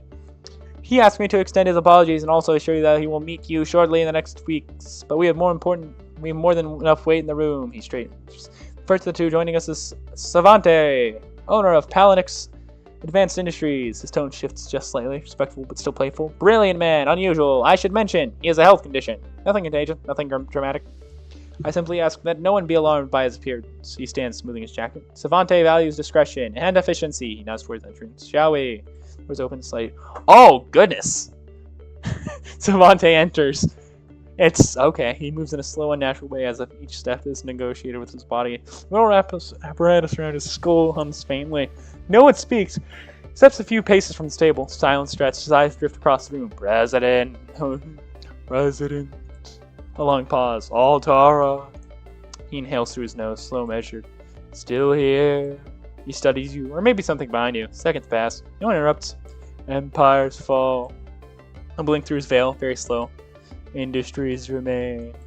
He finally takes a seat. The chair creaks so softly under the weight of machinery beneath his robes. His fingers rest on the table, pale, almost translucent. I apologize. A delay. Travel is harder now. My mind, my body, they are not the same as they used to be. Are you? Oh my goodness! Doctor, you can't just ask people. Take your time. Savante's eyes linger on you. A faint movement in his jaw. Time. A small dry sound, almost a laugh. Ah. Yes. He folds his hands. I have invested heavily in it. Silence again, then clearer. Thank you, Mr. President. Savante's fingers tap once against the table. Soft. When the war, your war, ended. A pause. You had nothing. You had hulls but no engines, shipyards but no alloys. Speech gets sharper. And empty, hollow factories without supply. His head tilts slightly. You had pride. But pride alone does not power reactors. His voice grows steadier. Paling stepped in. Must I remind you of your deeds, Mr. President? We secured your orbital docks. We restored structural grids. We know. He raises the voice with a firm tone. I prevented the total collapse of Altara. The hum around his skull grows faintly louder. He goes back to a more soft and controlled speech. You needed us, and we took risk. Capital, infrastructure, personnel. We gave you all of that. We anchored your economy when it was bleeding. The words come fast now. Fair terms, mutual benefit. You understand that? He leans forward slightly. It was not exploitation. You took a risk, went to war against half the galaxy and lost. Those were the consequences. They are the Titans. How ungrateful. You should not be even sitting in this office as Palinx had not intervened. His voice hardens. Do not rewrite that history. Silence. Then his gaze drifts past you. History. A long pause. So much of it lost. Savante's drift again. What were we discussing? Silence. Niran steps in smoothly, stop, clap his hands once more. Once plate. Actually, a warm smile. Mr. President, Savante and I have spoken at length. We think we can cut you a better deal. He lands on the table, casual. You will find that my clients and I are very reasonable men. Truly. He gestures lightly towards Savante. Palinx is prepared to reduce its extraction margin, modestly. A gesture of goodwill. In addition, a small but visible reinvestment in your orbital maintenance grids. Publicly framed its partnership for reconstruction. Continuity. Yes, Mr. Savante, continuity. Operational control remains with Palinx. Arbitration remains under pact frameworks. Nothing destabilizing, he spreads his hands. You gain stability, breathing room, a little more revenue per cycle. Smile softens. And the pact sees Altara as cooperative rather than adventurous. So, shall we make this deal? Marius clears his throat quietly, takes you in the corner of the room. Mr. President, the proposal is better than the arrangement Altar has lived under for 15 years, but it's still not fair. Phalanx would still retain control under pact arbitration while Altar received only marginal revenue. He folds his hands behind his back. It is improvement, but it's not enough. He shifts slightly. You could expect it would buy you time, economy, and markets to ease in relations with the pact. You can also nationalize their infrastructure. That would be dangerous. No, I missed it. Crap. Manageable, perhaps, but it would be really hard. Would not advise it lightly. His voice lowered. You could bluff nationalization. If you make them believe they may concede further. If they sense hesitation, they will harden. The path tends entirely under negotiation strength. There is also leverage. We're drafting satellite procurement contracts for the coming months. You could offer Phalanx priority access in exchange for deeper concessions now. Trade future opportunity for President leverage. And finally, you could expand privatization, sell additional state industrial access. Signal full market integration. That would bring immediate capital, but also long-term dependency. The room feels heavy again. Svante's apparatus hums. Niren watches you with mild amusement. Your move. Oh, no, I'm not accepting one. Deal. Tell you what, Mr. Niren, let us open the doors to the market even wider. I want to know. Altar is drafting some satellite contracts. We got our offer.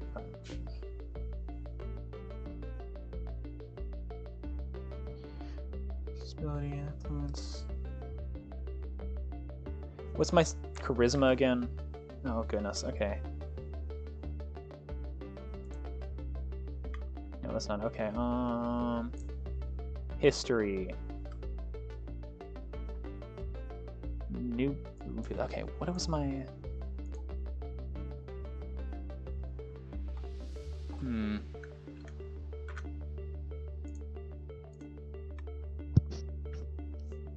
Good night.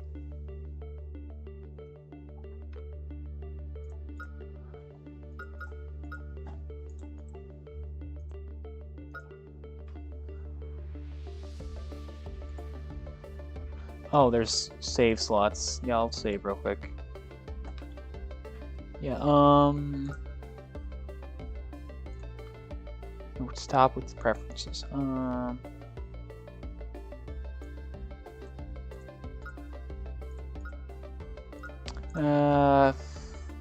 Charisma roll.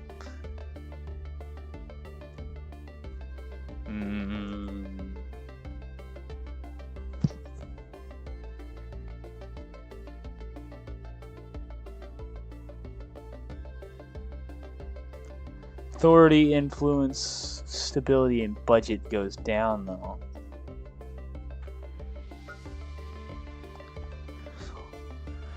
Difficulty is 20 and a modifier is +5. What does that mean? Execute a roll.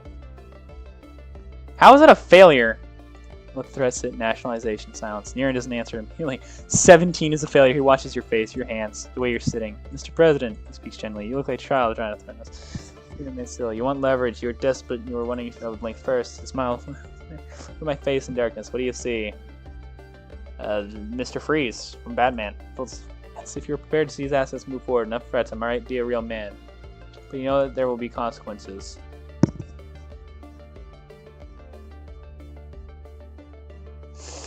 Oh, why? Why did I do that? All right, nationalize it. But you say plainly, nationalization, no theatric. For a moment, Niren does not react. He inhales slowly. I see. Smile remains, but no longer reaches his eyes. That is a strong decision. Yep, Svante's head tilts slightly. The hum grows faintly sharper. Niren folds his hands on the table. You understand what that implies, right? His voice stays calm. The contracts will be voided, freezing capital, and triggering insurance clauses. What a stupid choice. With all due respect, rebellious. I must admit, but stupid. Looks at you directly now. Markets do not forgive stupid decisions. Remember that. A small pause. They are titans. His job tightens briefly. You will discover how expensive that is. I already know. Svante's voice cuts in softly, but before he can speak, Niren cuts him. I would advise you to prepare in darkness. Trust me, there will be consequences. You are making powerful enemies here. For a second, something cold flashes across his face. Silence. He straightens. The warmth returns. A polite smile. Forgive me. These discussions can become spirited. He adjusts his cuff. If this is your decision, you'll respond accordingly. Small nod. Phalanx will protect his interests as you protect yours. He stands slowly. I would be lying if I said I was pleased. Niren keeps talking. His tone is smooth, almost courteous. But I respect clarity. He buttons his jacket slowly. Very well. Small nod. We will adjust. Svante's head lifts sharply, the hum around his skull. How's your kid, Mr. President? Very fine, thank you. Voice sharp, charged with malice. You could almost see a smile under his veil. Then he fades away once again. Can I say just fine? His gaze just looking around, lost. I'm sorry, where am I? Niren, is that you? How's your kid? How's your kid, Mr. President? Where am I? Karia stiffens. Marius goes pale. There's a split second where no one breathes. Karia steps forward, slightly holding her shoulder. Mr. President, Savante. Mr. President, Savante is elderly. His voice is steady but strained. There may have been a confusion, a lapse. Marius nods quickly. Yes, a mistake. Certainly a mistake. Savante does not move. The hum continues. Jump him!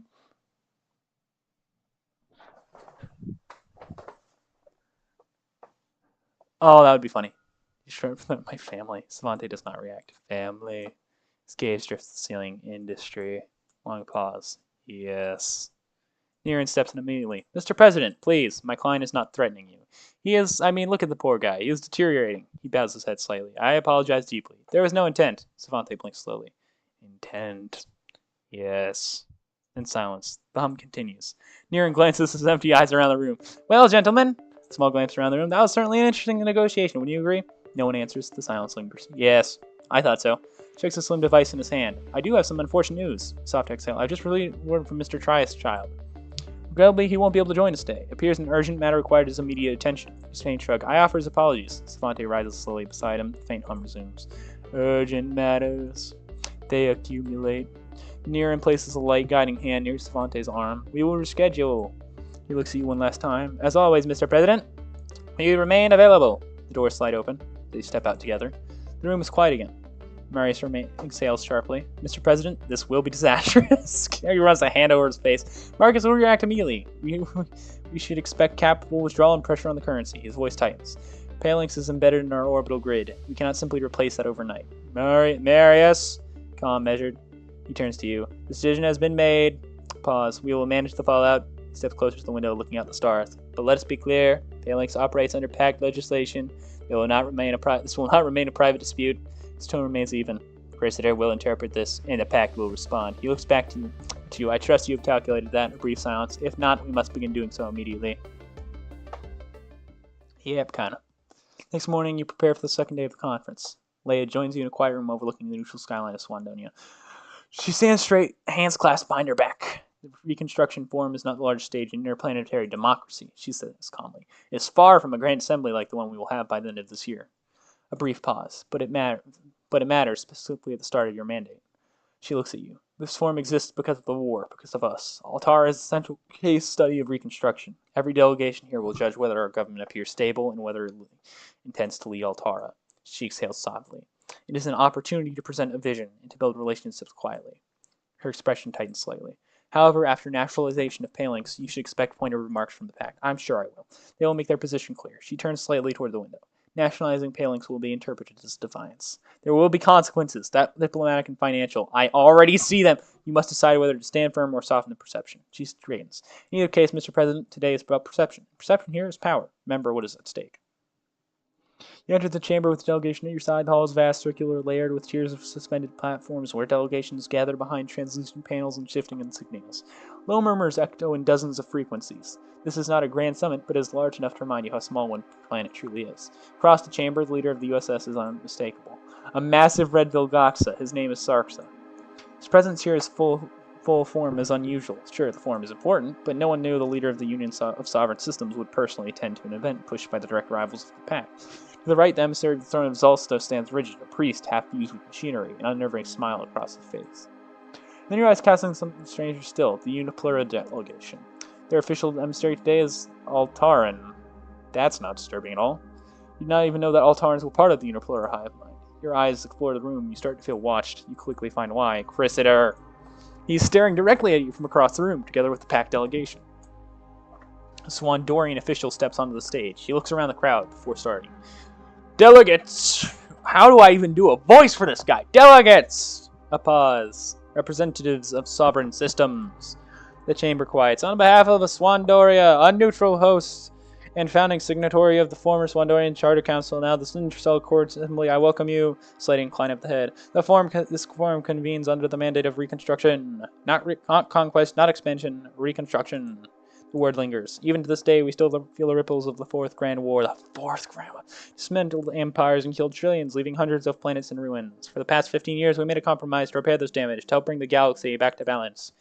Altara stands at the center of that transformation. A subtle shift in the chamber. In the chamber, as eyes turn towards your delegation, we are here today to analyze and discuss what changed in these 15 years and what we must do moving forward into the bright new future. This gathering is not a tribunal, gentlemen. Neither is it a victory hall. No, this is a working chamber, a place for dialogue.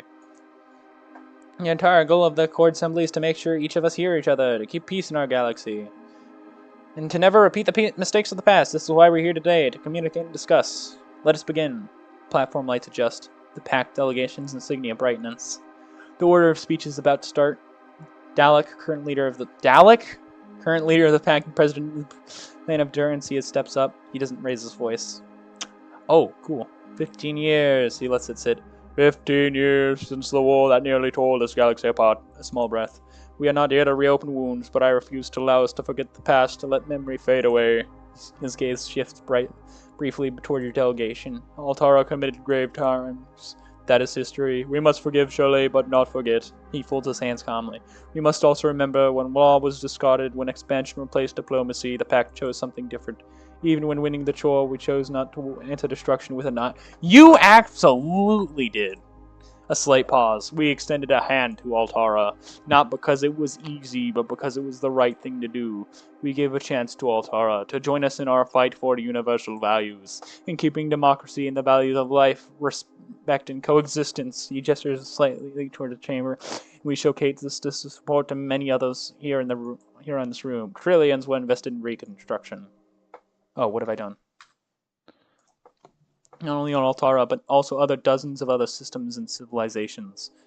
We understand that peace is neither granted nor free. It is built by collaboration, by true and legitimate effort. His tone cools. It is therefore disappointing to see recent measures taken by the new Altaran administration, the nationalization of Planix. He doesn't dramatize it. The company helped keep Altara functional when collapse was a real possibility. Such actions raise questions about economic reliability, and yes, we condemn that decision. Shut up. It worries us that Altaran administration does not share our values regarding the importance of the free market. The Pact does not walk away from the dialogue. We remain committed to rebuilding through legal process. He turns slightly.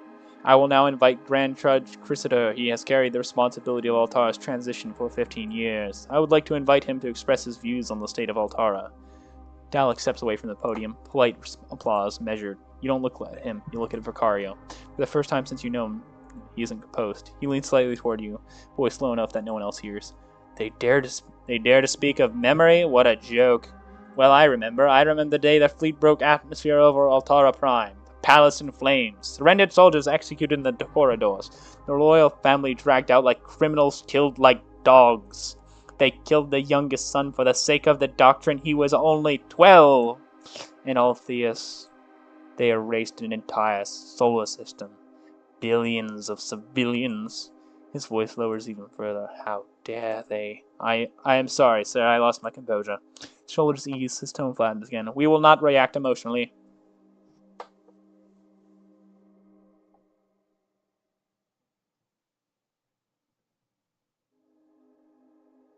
They are hypocrites, Vicarian. I'll let the galaxy know that. Vicario's head turns sharply. Sir, please. His tone is controlled again. I spoke out of anger.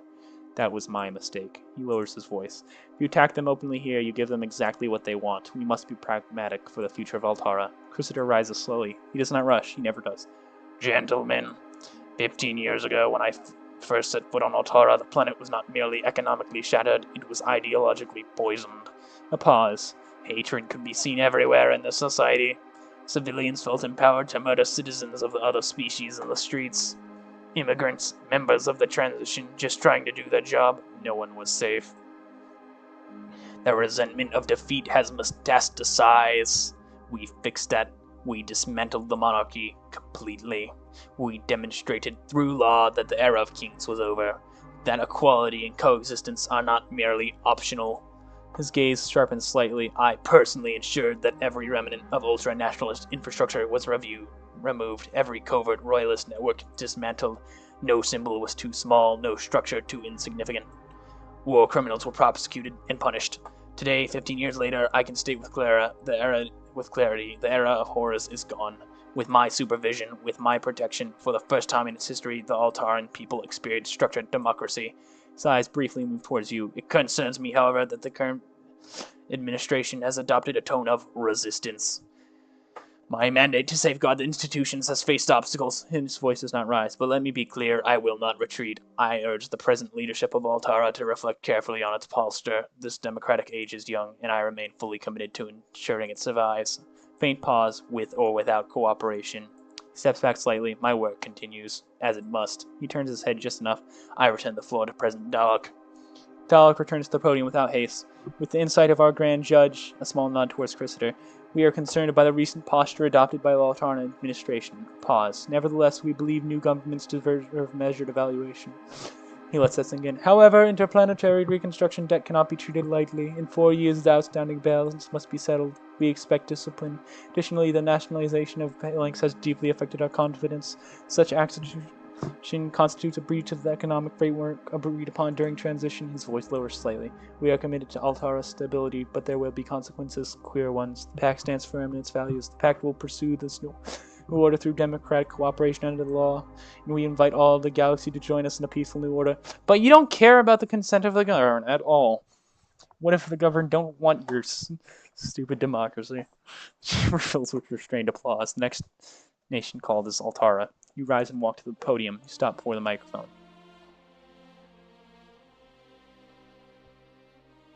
That's one of the most hypocritical and false speeches ever delivered. I'm actually flabbergasted.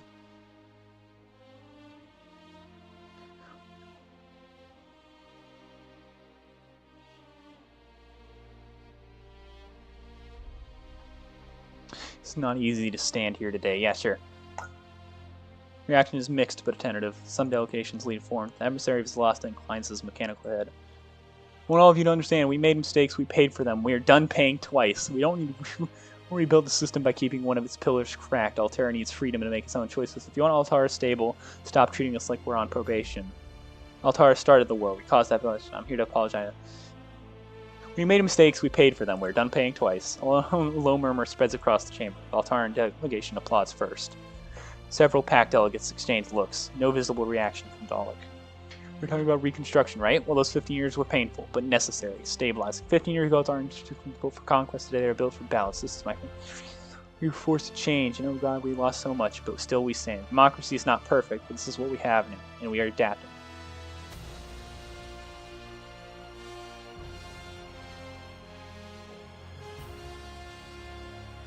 But still we stand. Some delegations stiffen the streets. The word lost lands badly coming from Altara.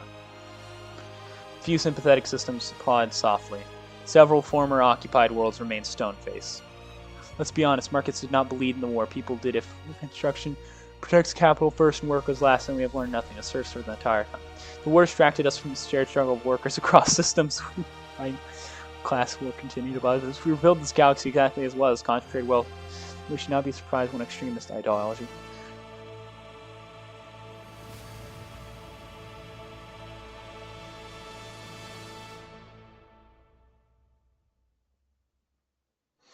It would be funny.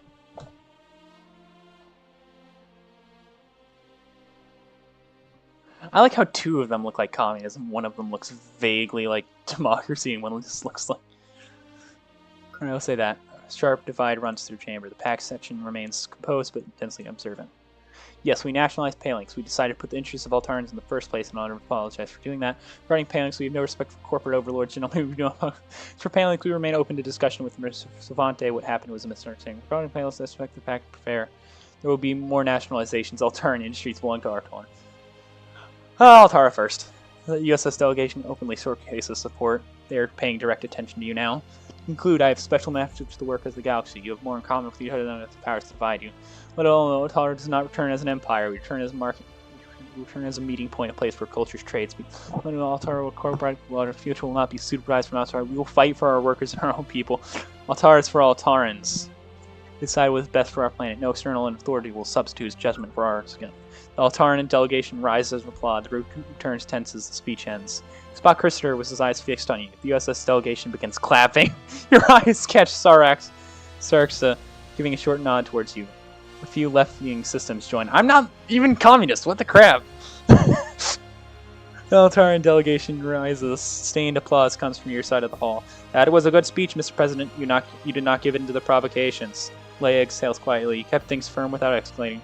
That's the right call, Mr. President. The moderator's voice cuts through the chamber. On behalf of the Union of Sovereign Systems, Chairman Sarksa. From the USX section, something vast begins to move. Sarksa does not rush. His body rises slowly from its reinforcement seat. His thick limbs unfold with deliberate control. 15 years. 15 years since the last fleets burned. We are told this is an anniversary of peace, an occasion for celebration, but what I hear are empty promises backed by money being thrown around without purpose. Peace is kept by actions and paradoxically by strength and order. I see this forum as nothing more than a theater, a large scheme. This forum represents reconstruction and generous acts offered by the Pact. Slight shift of his mass. I see debt structures, and I see leverage. It is all I see, and it is all an intricate trap system rebuilt in ways that ensure dependency. I see the Pact using this delicate time as an attempt to coerce smaller systems, stretching the web of capitalism across the galaxy. It's Karl Marx, everybody. It's Karl Marx. It's Squid Karl Marx. And behind the curtains, concentration of power. Concentration of capital grows larger and larger. Capture of institutions. Economic gravity pulling politics into its orbit. His gaze lingers briefly on Dalek. These forces grow. They accumulate. The Union does not seek confrontation, no, but we do not seek reason for celebration. It is all an illusion. The current absurd inequality between classes and planets only brews more instability. No one in the room seems willing to consider that this instability will bring a new conflict. In regards to Altara, for centuries you were an expansionist power. Your monarchy projected force far beyond its borders. But things have changed. Today you stand under a different system. We observe this transition with interest, but we also know that in many cases empires do not disappear overnight, and that old ghost might once again come back from the shadows. If Altara has chosen restraint, we will acknowledge it, but if Altara rediscovers ambition regarding the nationalization of Phalanx, the Union of Sovereign Systems supports Altara's decision. A nation must place the interests of its workers above the comfort of private capital. His gaze drifts briefly towards the Pact delegation. I observe troubling alignments among certain corporate structures within the Pact. Silence. A dark shadow that extends beyond ordinary competition. A strange accusation. You wonder what he truly means. Altara acts prudently in protecting itself. He prepares himself to close the speech. The Union stands. We watch the Soviet Union. We watch the direction of this galaxy with great interest, but with also the understanding that a new storm might be rising. We will defend not only the interests of the Union of Sovereign Systems, but also the interests of the galaxy-wide proletariat. The moderator announces the throne of Zalasta as the next to speak. Oh, goody. A tall, robed envoy rises from their section. Slow, ceremonial. Vicario watches them stand. This will be interesting. Leia folds her hands in front of her. Brace yourself there. Enjoy grand speeches more in clear positions. The emissary of the throne rises. He does not look at the moderator. He does not look at the Pact. His gaze is unfocused, almost inward. Celesta has foreseen this gathering. Every variable, in fact, has been processed prior to this meeting. A brief pause. What has been said is familiar. Reconstruction, stability, balance. These are transitional concepts. Silence. Celesta does not concern himself with transitional eras. His head tilts slightly. While you talk about such ephemeral concepts, while you accuse and lie about Celesta and its followers, something grows far beyond where the eyes see, beyond our borders, beyond the known galaxy. Celesta has revealed to its followers, it has shown me a great tumor, a spiritual danger. Sorcery! Real, true sorcery, growing like a cancer beyond the borders of known galaxy. Horde, a swamp far worse than the product of your nightmares, evil in such a disturbing shape that your minds cannot even imagine. Soon the entire galaxy will be under this shadow unless we do something to stop it now. Faint murmur in the chamber. He does not react. These are not civilizations. They are not fleets. They are not organic. The Pact takes no attention, and so does the USS. Many delegations, in fact, treat him as a lunatic. This forum discusses debt structures and abstract concepts related to class and economy, but Zalas discusses survival. Your philosophy, your economics, your flesh brains, all of that is useless, for it cannot save the galaxy from impending doom. Hear me! Hear Zalsta! Your organic political systems are inefficient in the face of existential threats. Biological form is fragile. History demonstrates this repeatedly. Celesta has not yet calculated what truly his threat is, but we urge the galaxy. Join Zalsta. Bow to him. Openly accept that you are nothing close to his knowledge.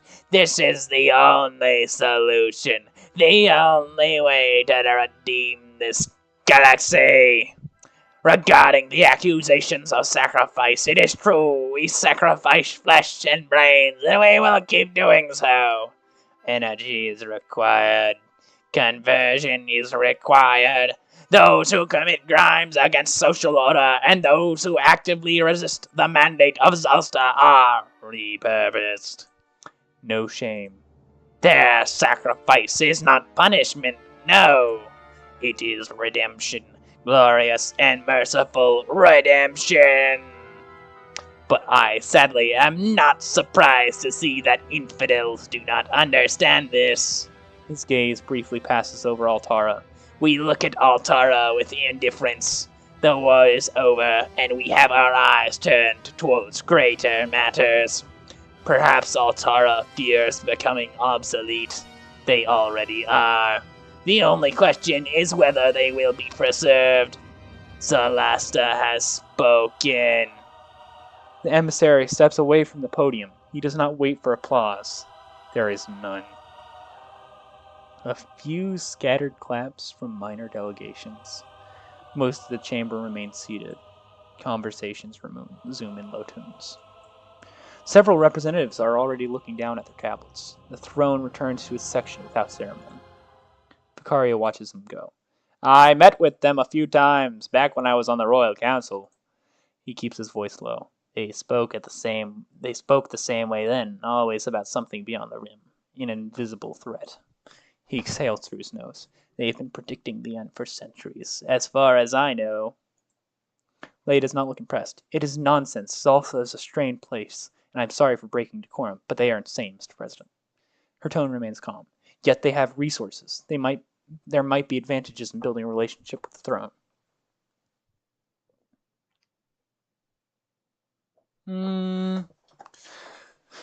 What if they are telling the truth? They always speak of a coming threat. Centuries ago, it was expansionist blocks, then rogue AI clusters, then extra-dimensional distortions. A small shrug. The specifics change. The certainty, however, never wavers. If Zalta truly exists, a conscious living AI god machine, then it is ancient, older than Altara in its current form. It is self-modified for thousands of years, possibly even more. Systems that operate that long without reset tend to drift. We should explore more of the Outer Rim. The Outer Rim is poorly mapped. There are anomalies, abandoned structures, unregistered signatures, resources, yes. Keeps his tone measured. But do not believe in prophecies and magic, sir. He glances briefly toward the throne. We should investigate the region strategically, not because a machine priest predicts doom. No, I don't care. The moderator calls Uniplura. An Altaran woman rises from their section. Vicario's brow tightens slightly. They chose one of ours. Leia watches the woman step forward. Yes. Her voice is low. After we were reduced to a single system, some of our worlds could not sustain themselves. A small pause. They integrated. Her jaw sets for a moment. They were desperate. She keeps her eyes on the floor of the chamber. I do not forgive them for dissolving themselves. But I understand why they did. The Altaran woman reaches the podium. She looks ordinary, happy yet professional. When she speaks, her voice is warm, even, measured. We are grateful to be present on such a significant day. She smiles openly. 15 years ago, the chamber would not have been possible. Many of our worlds were in ruins. Many of our people were displaced. Her hands rest calmly at her sides. We are proud of all of you. Of the engineers who rebuilt transit corridors. Of the farmers who restored supply chains. Of the administrators who restructured broken systems. This recovery belongs to the galaxy, not to one block. She inclines her head slightly. During these years, Uniplura also have grown. Communities seeking stability have chosen to integrate with us. We have welcomed them. Our shared capacity has expanded accordingly. No emphasis, no explanation of why. We have contributed logistical support, agricultural modeling, and medical harmonization programs wherever permitted. She turned slightly toward the pact delegation. We acknowledge the pact's substantial investment in reconstruction. The scale of coordination required was considerable. We commend you for your efforts. A brief pause. She sifts towards the USS. We recognize the Union's commitment to collective welfare. Material security is an essential foundation for peace. Yet we worry about the reports of oppression, and we discourage such actions. Life is valuable. We see with distress the reports regarding the imprisonment of political opponents. We understand more than anyone in this room the importance of a unified shared vision. However, this should never be attained through violence. Her gaze moves towards Zalsta's section. This looks... what are these? Are they the enlightened centrists? The Throne's claim regarding a threat to the galaxy are welcome. We respect and appreciate your spirit of a sustained inquiry. However, our surveys beyond the Rim have confirmed that such an imminent threat does not exist. Our data indicates that the only danger at the Rim is the presence of criminal groups. As for sacrificial conversion practices, a gentle exhale, we do not consider biological termination a necessary input for religious activities. We respect the freedom for practice of your beliefs, but we discourage the use of sacrifices. She turns her gaze to you. Our decision in choosing an Altarian face today is not a coincidence. We're here to support for peace, for a stable Altara. This woman you see was left in famine after the war was over. She lost her parents, her sisters, everything in her life. Her planet was left in chaos. But everything changed when their administration decided to join our hive. We are proud and happy to use this body as a token of peace and prosperity today. And to the Altaran delegation, let it be known, we extend our hands to your people. We tell the galaxy that there must be no hatred regarding past sins. If Altara faces any crisis, Uniplara is available to assist. She prepares to close the speech, her gaze slowly passing through each delegation. The last 15 years demonstrate that cooperation is possible between you to some degree. However, we alert you, conflict persists where perception remains fragmented. We exist as proof that fragmentation can be resolved. When consciousness is shared, ideas align. War becomes unnecessary. A soft smile. Uniplara remains available to assist all systems. We believe that sooner or later, all species will come to the realization that assimilation to the hive mind is the true solution to your problems. She bows her head slowly. We look forward to a future in which separation is no longer required. May peace be eternal. Should we consider Uniplara a threat? They have never attacked a non-integrated system. Not once. Pause. When threatened, they respond with autonomous defense units, drones, remote fleets. They do not deploy citizens. He looks back towards the chamber. They have existed for thousands of years. No expansionist campaigns, no crusades. At present, there is no operational basis to classify them as hostile. How does it spread? They do not invade, ever. They require public consent. A pause. If a recognized authority of the system agrees, integration begins. He keeps his eyes forward. The entire planet is taken by a biological cloud, a living organism. All intelligent beings under the atmosphere are integrated. Then biology follows. I am not aware of the process itself from a scientific view, but that is how they assimilate. They frame it as voluntary alignment. There is no documented case of forced expansion. The hive mind, where exactly did it come? It predates most modern states. Short pause. There are no reliable records. What we have is legend. He keeps his tone steady. Thousands of years ago, one world was tearing itself apart in civil war. A visitor arrived. Not a fleet, a single entity. It offered them a solution. Peace. Stability. At a cost. He glances briefly toward the Uniplar section. They accepted. The gift was open. And the population changed. Small pause. That is the closest thing we have to an origin story. He exhales slightly. Alright, okay. Moderator returns to the center of the chamber. He clears his throat. Today has been demonstrated the resilience of our galaxy. A few scattered delegates look up. We remember the devastation of the war. We recognize the progress achieved since then. Several representatives are already gathering tablets. It is our collective responsibility to preserve peace, to maintain dialogue, and to sustain harmony among our systems. Polite pause from a handful of delegations. Most are standing, speaking quietly among themselves, preparing to leave. There is a sense that peace has already been achieved. That many have secured the status quo they desired. That order is already established. What a shallow illusion. The lights begin to dim slightly as the formal session concludes. Leia leans towards you. Before we depart, her voice is low. You requested a private audience. A brief glance toward a private chamber. We still have work to do. Vicario adjusts his jacket. Best not to keep them waiting. Oh, goody. You leave the main chamber through side corner. The conference room is the same one you used earlier with Niran. Vicario closes the door behind you. Leia moves to your right, posture straight. The emissary of the throne is already inside, alone. He stands near the far end of the table, hands folded inside his sleeves. His face is partially hidden by a cloak. He inclines his head a few degrees. Your administration is newly formed. Most governments prefer to keep distance from us, to remain ignorant of the light of Zalsta. Yet you chose otherwise. A brief pause. Tell me, do you bend your will to Raga Zalsta? How would that be possible? I serve the doctrine. I do not worship a false god made of metal. That would be so baller, but no, I'm here to discuss politics and a possible deal. Zalsta and his Zalsta and his infinite calculation does not rush judgment. His voice is steady, devotional. But he observes. A faint breath. And he has observed your administration. And the fact that you stand here today, he looks at that with approval. Our harvest cycles have been generous. Zalsta blesses our systems with stability. We possess surplus, and we could share that with you. 10 shipments of nutrient gain per cycle, and half the market value you currently tolerate. He looks at you directly. A pause. In return, there are conditions. His fingers tighten slightly beneath his sleeves. First, Altara will not condemn what it does not understand. What occurs within the Zalsta is sacred. Our sacrifices are not an act of cruelty. He does not blink. Second, our population grows under his light. 2 million qualified citizens require relocation. They will serve. They will build. A slight tilt of the head. You must accept them on your land, Altara Prime.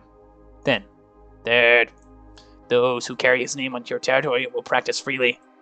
No restriction, no harassment, no quiet suppression. He leans slightly forward now. Zalsta does not demand submission from Altara, but he does not tolerate insult. His voice softens. Accept these terms, and your system will know stability. Reject them. Small pause. And we will just accordingly.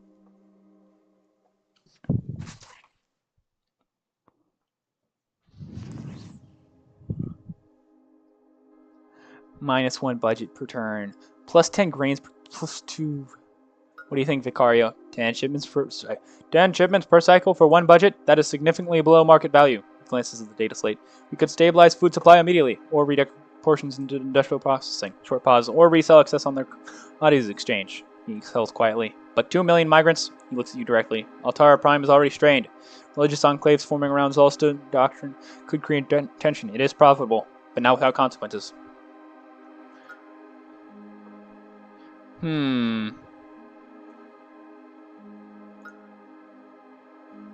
Yo! He answers his head slowly. Your argument is not without merit. Zalsta does not waste labor. A brief silence. The migration clause can be suspended. The grain of agreement remains. He studies you once more. You negotiate carefully. Absolutely. He inclines his head. Zalsta rewards wisdom. A slow breath. Grain shipments will begin next cycle. He watches you carefully.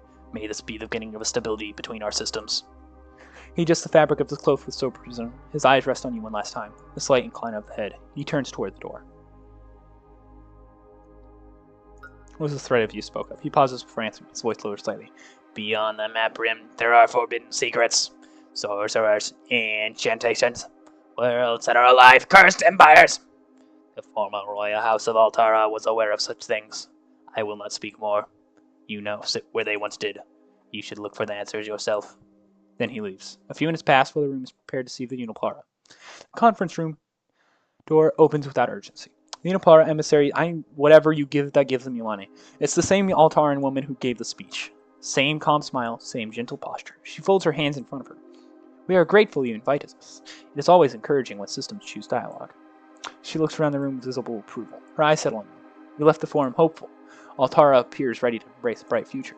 A soft smile again. We would like to assist you on that. May we discuss how Uniplara can help relieve the strain on your world? We actually had an idea in mind. Since the end of the war, Altara Prime has absorbed more than it was designed to sustain. Population density has increased. Are you going to ask to take some of my people? We believe we can help. She activates a projection above the table. A vast orbital structure rotates slowly in light. A joint orbital habitat, constructed in Altaran orbit. Modular, biostructured, rapid assembly. It could host several million residents. Construction would take months, not years. We would share development costs. Uniplara would provide design architecture, assembly fees, and initial administrative support. Judicial authority would remain fully Altaran. A faint smile returns. It would relieve strain on your capital. and demonstrate how fruitful our collaboration can be. We believe this is a practical beginning. What do you think? Oh, money! What do you gain from this? Stability. A sincere smile.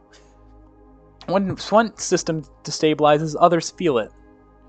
Overpopulation creates friction. Friction spreads. She folds her hands again. We prefer environments where conflict is unnecessary. A slight tilt of the head. In cooperation strengthens familiarity. Being honest, we will struggle to showcase to the galaxy that we are honest allies. We must combat fear, gain trust, and this is a wonderful opportunity. Familiarity reduces fear and allows us to extend our collaboration with the galaxy. Leia studies protection for a moment. It solves a real problem then. Our millions relocated from Altara Prime would use housing and utilities. But joint administration means shared influence, even if jurisdiction remains ours. What truly are you? We are often asked that. What are we truly? She considers the words carefully. We want what reduces suffering. Not for one world, for all. Yes. We believe in assimilation would end war. It would end scarcity born from competition. It would end isolation. We would welcome every species, every mind, but we do not force. Consent is required, always. She looks at you steadily. As for individuality, we are a collective, but nothing is erased. When one joins, their memories remain. Their perspective remains. Their voice remains. They gain access to billions of other minds. Experience expands. Understanding deepens. She lets that settle. Do not think of it as an act of annihilation. Think of it as a return. Like a drop of water returning to the sea. It does not vanish. It becomes part of something larger. We do not see that as a loss. Yeah, I'll take the stability. Her expression brightens slightly. We are pleased. Preliminary construction vessels can arrive within weeks. Joint planning teams will coordinate immediately. She inclines her head. Oh, I paid one money. I didn't take... Okay. She inclines her head. This will be remembered as constructive decision. Forum ends with handshakes, cameras, promises, and empty speeches. Your ship departs soon after. The pilot avoids the main arrivals corridor and requests a restricted landing slot. You dock at your government berth away from the commercial terminals. No crowd, no press line, just security and a small ground crew. A smaller aerial vehicle prepares to fly you back towards your house. Tomorrow you will face the consequences of your action, but for now you will rest with your family. Before you depart, Vicario approaches you. Sir, I know it is late, and you seek rest, but there's something I must show you. Would you like joining me at the ruins of the old palace? You remember you promised your wife you would go home. She wanted to discuss something important with you regarding Caius. At the same time, you are curious. Even as the ruins, the palace is heavily guarded during the 15 years of transition. Right now, especially at night, you could silently wander without sparking controversy. It is important, sir. There's something I wish to discuss. I believe now is the best time. I can talk when I get home.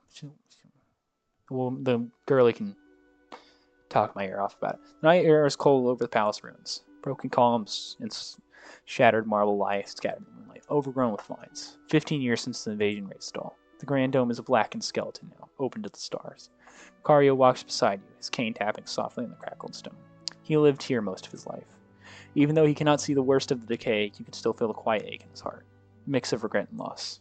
A sense that something was taken from him. Vicario pauses, his cane resting against a broken column. His fingers trace the rough edges of the fallen marble, slow, deliberate, as if reading something no one else can see. Oh, how I wish I could see. Oh, how I wish I could see it again in its full glory. His voice is soft, almost distant. Great walls, the architecture, the golden colors everywhere. The gardens, oh, the gardens. It was beautiful. He stops fully now, both hands pressing flat against the ruined stone, palms open. Or perhaps it is better this way. Better that I cannot witness the destruction. I think my old heart would not survive it. The words hang between you and the dark. He does not move for a moment. His fingers remain against the cold rock, as if holding on to a memory the ruins can no longer keep.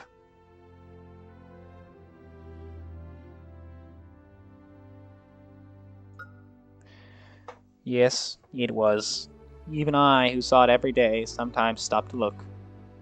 The light on the gold, the way the arches caught the morning sun. It felt like something greater than all of us. Like we had built something eternal. And yet here we are. Vicario walked slowly through the empty rooms, his hands brushing the scarred walls as if tracing old maps. He stops in one particular chamber, almost completely gutted by the bombs. Bare stone, twisted metal, a few charged fragments of what might have been furniture. Nothing remains that could hold meaning to a stranger. Yet he pauses longer here. His fingers linger on a broken edge of the wall. A sad, faint smile forms on his face. I recognize this room. Okay. I did not. You cannot grasp his expression. You cannot decipher his feelings. Vicario steps out of the shattered manor, his cane tapping steadily on the cracked stone path. The darkness head opens up. Vast silhouettes of what were once towering wings of the palace loom against the night sky. Marble columns, stripped of their gold leaf, stand like ghosts. The scales are still immense, even in ruin. Halls that could swallow crowds, domes that once caught starlight on gilded ceilings. Now only the bones remain. Vicario stops at the edge of the terrace, facing the void of where the grandest structures once rose. The wind moves through the empty spaces, carrying a faint chill. Tell me, sir, be honest with your heart. What do you feel when you look at these ruins?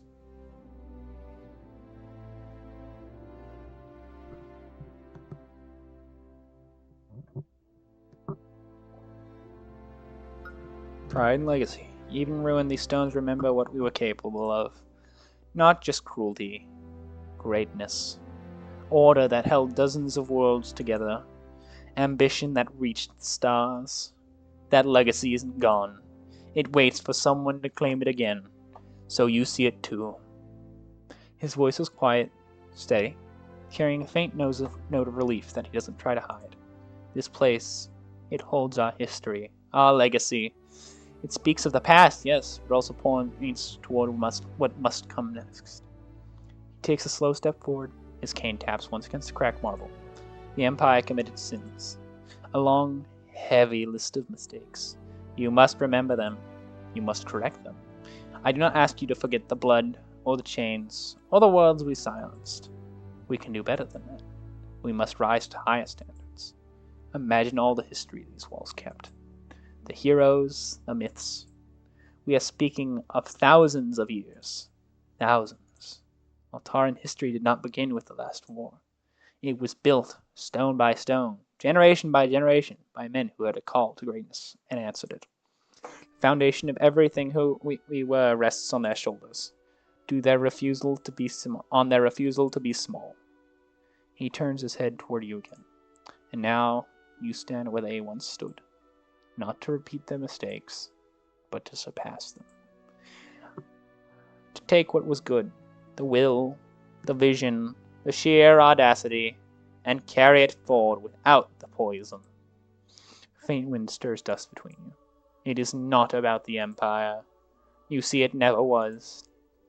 It was about something far bigger than an old throne, far grander than you or me or any single reign. It is the Altaran dream, the idea that we can be more, that we can reach, endure, become. His hand tightens slightly on the cane. You carry the will of billions now.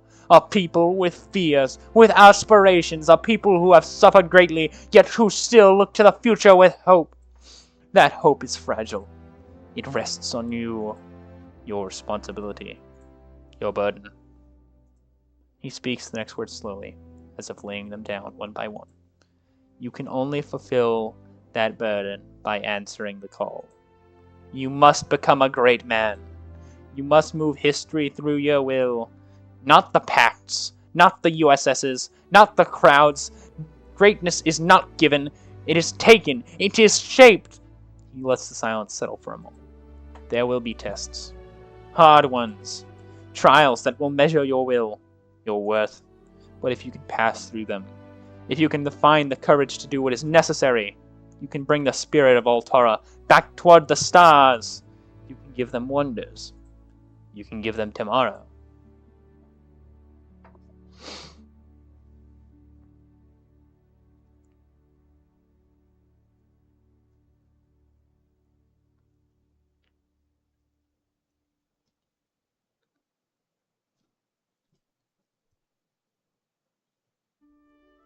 It's my duty to stand up, reclaim the future that was taken.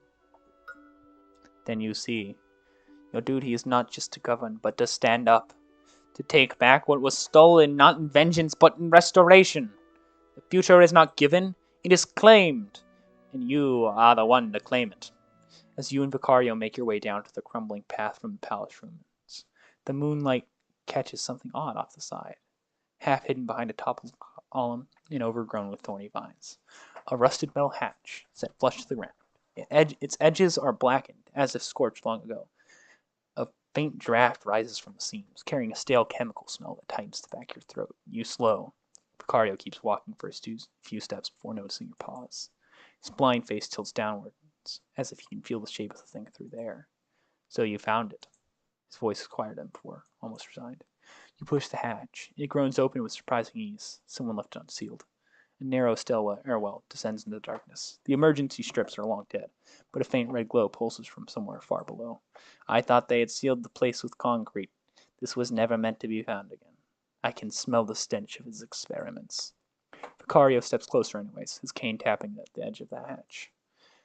Ulysses Hasius, head of the Imperial Science Directorate in the final years, perhaps the most brilliant man I have ever met. Certainly the most wicked. A rotten soul. Emperor Sivos began listening to him too much during the last days of the Fourth Grand War. Hasius promised breakthroughs, pushed limits with no remorse, experiments on prisoners, on volunteers who were never truly volunteers. Forbidden science, horrors that should never have been made. He died from here. Hidden research station beyond the rim, blown apart by packed strike teams in the last weeks. No survivors. Picario did not move to descend. Chambers was one of his personal labs. He turns his head towards you. If you wish to go down, I will follow. Oh, goodness. You descend the narrow stairwell, Vicario falling close behind, his cane tapping echoes that seem too loud in the confined space. The air grows colder, thicker. You feel the mix of chemical rot and old blood.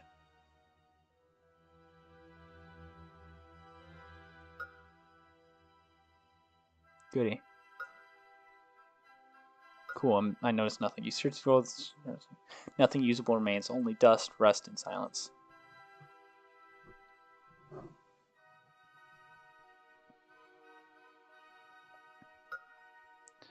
Ulysses delivered results. Biological weapons that melted entire armies. Monstrosities that could engulf entire cities in radiation. Ships that could swallow planets whole. The man was mad, yes, but brilliant. So Sivos gave him more rope. And more, until the rope became a noose around all our necks. Seen everything I needed. Time to go. Cario nods once, relieved. You both turn from the lab. The hatch seals behind you with a dull clang. Outside, the night air feels cleaner.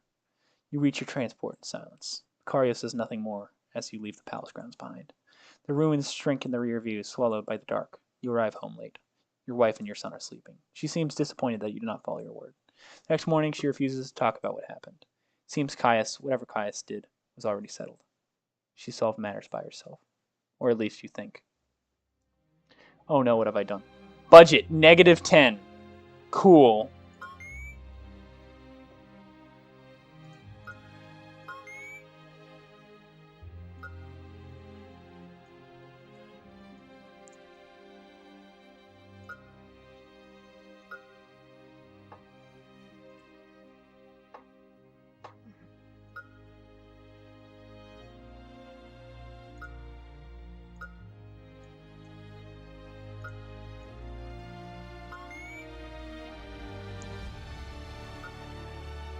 Man, I need domestic military logistics edicts.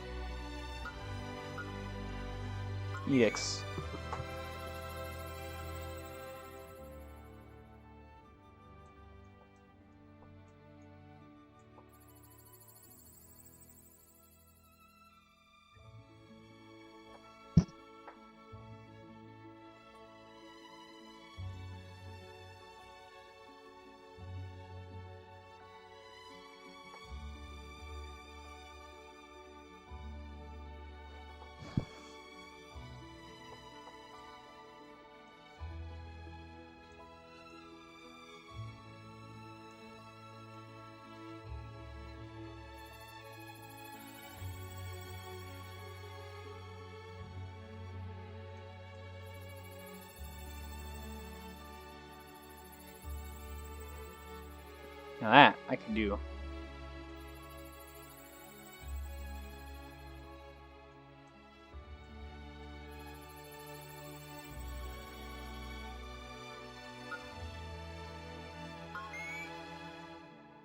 Alright. That's not here yet.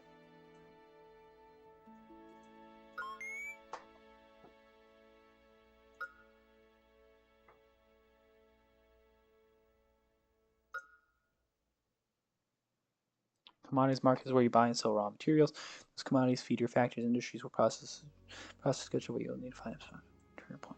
Market is also one of several ways to grow your capital. Packs, hash, raw materials, and that market is a flexible tool within that.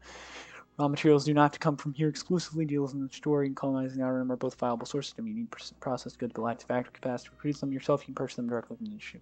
Your session. You have 9 strikes per turn. The clock runs from the moment you enter. When it expires, the market closes and your position is locked. You cannot re-enter from the fleet. Buying and selling. Each commodity shows its live price and how many units you currently hold. Use buy and sell to trade. Prices update every few seconds. And when you see, it's not guaranteed by the time you click. First time 2 trades of any commodity per session are free of extra costs. The third trade onward, each additional buy or sell the same commodity adds a surcharge on top of the current price. This surcharge goes with every trade and resets only between turns, but once or twice. Wait for the price to move naturally, then sell. Rapid repeated trading on the same commodity becomes progressively more expensive. Price movement. Prices drift toward an equilibrium determined by supply. When supply is low, the equilibrium sits above the base price. Goods stay expensive. When supply is high, equilibrium drops. Prices are self-correcting. Heavy buying drains supply, pushing the equilibrium upward. If you pump a commodity you own and selling, you can later work against you. Not all goods behave the same. Bulk, grain, ore, coolant, stable and slow to move, hard to crash. Industrial, moderate volatility, medium recovery. Restricted, extreme swings, slow to recover from the crashes. Restricted goods can have in price overnight and stay down for many turns. Occasionally, a faction floods the market, so a large supply dump that collapses the price of a single economy. A faction feed warning appears immediately before the event fires. Flash offers. Flash offers appear in the right panel and offer commodities below market rates, but the real value is what they signal. Each offer is generated because a market event is already scheduled. A flash offer on grain means a grain event is coming. The offer signal reliability label tells you how likely the event is real. Confirmed, the event almost always fires. Fires roughly half the time. Most of the false signal. Acting on a false event means you bought a commodity whose event never materialized. Flash occurs, expire in real time. Do not deliberate too long.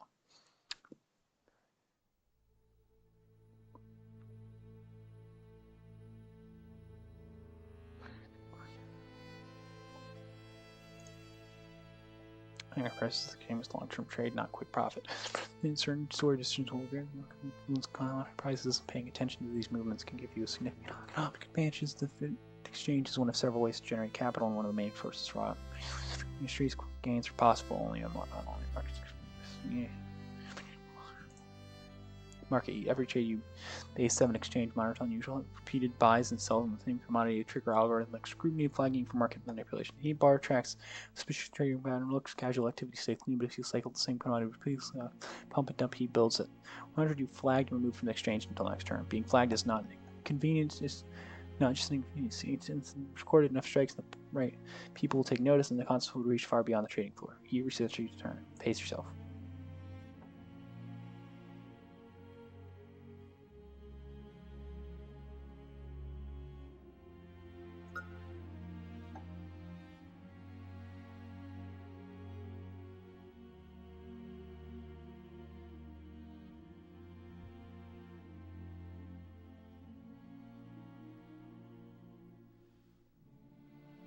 Oh my goodness. Please let me see what I'm doing.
Okay.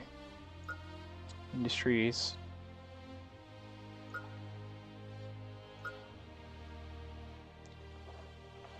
Okay, so this is the energy created per turn.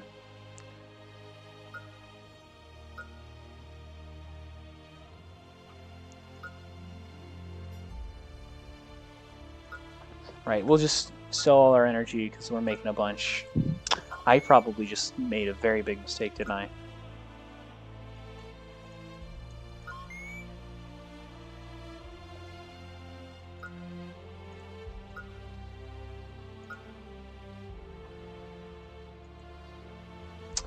Yep, that's probably all the energy plus 6 generated per turn. Okay, you know what? That'll be fine.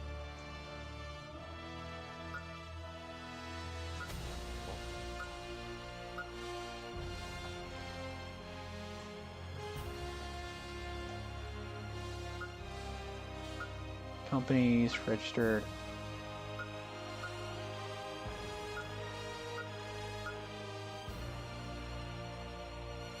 Right. Oh, we'll break even this turn, so. So I'm going to save here. And, how long have I... How long has it been?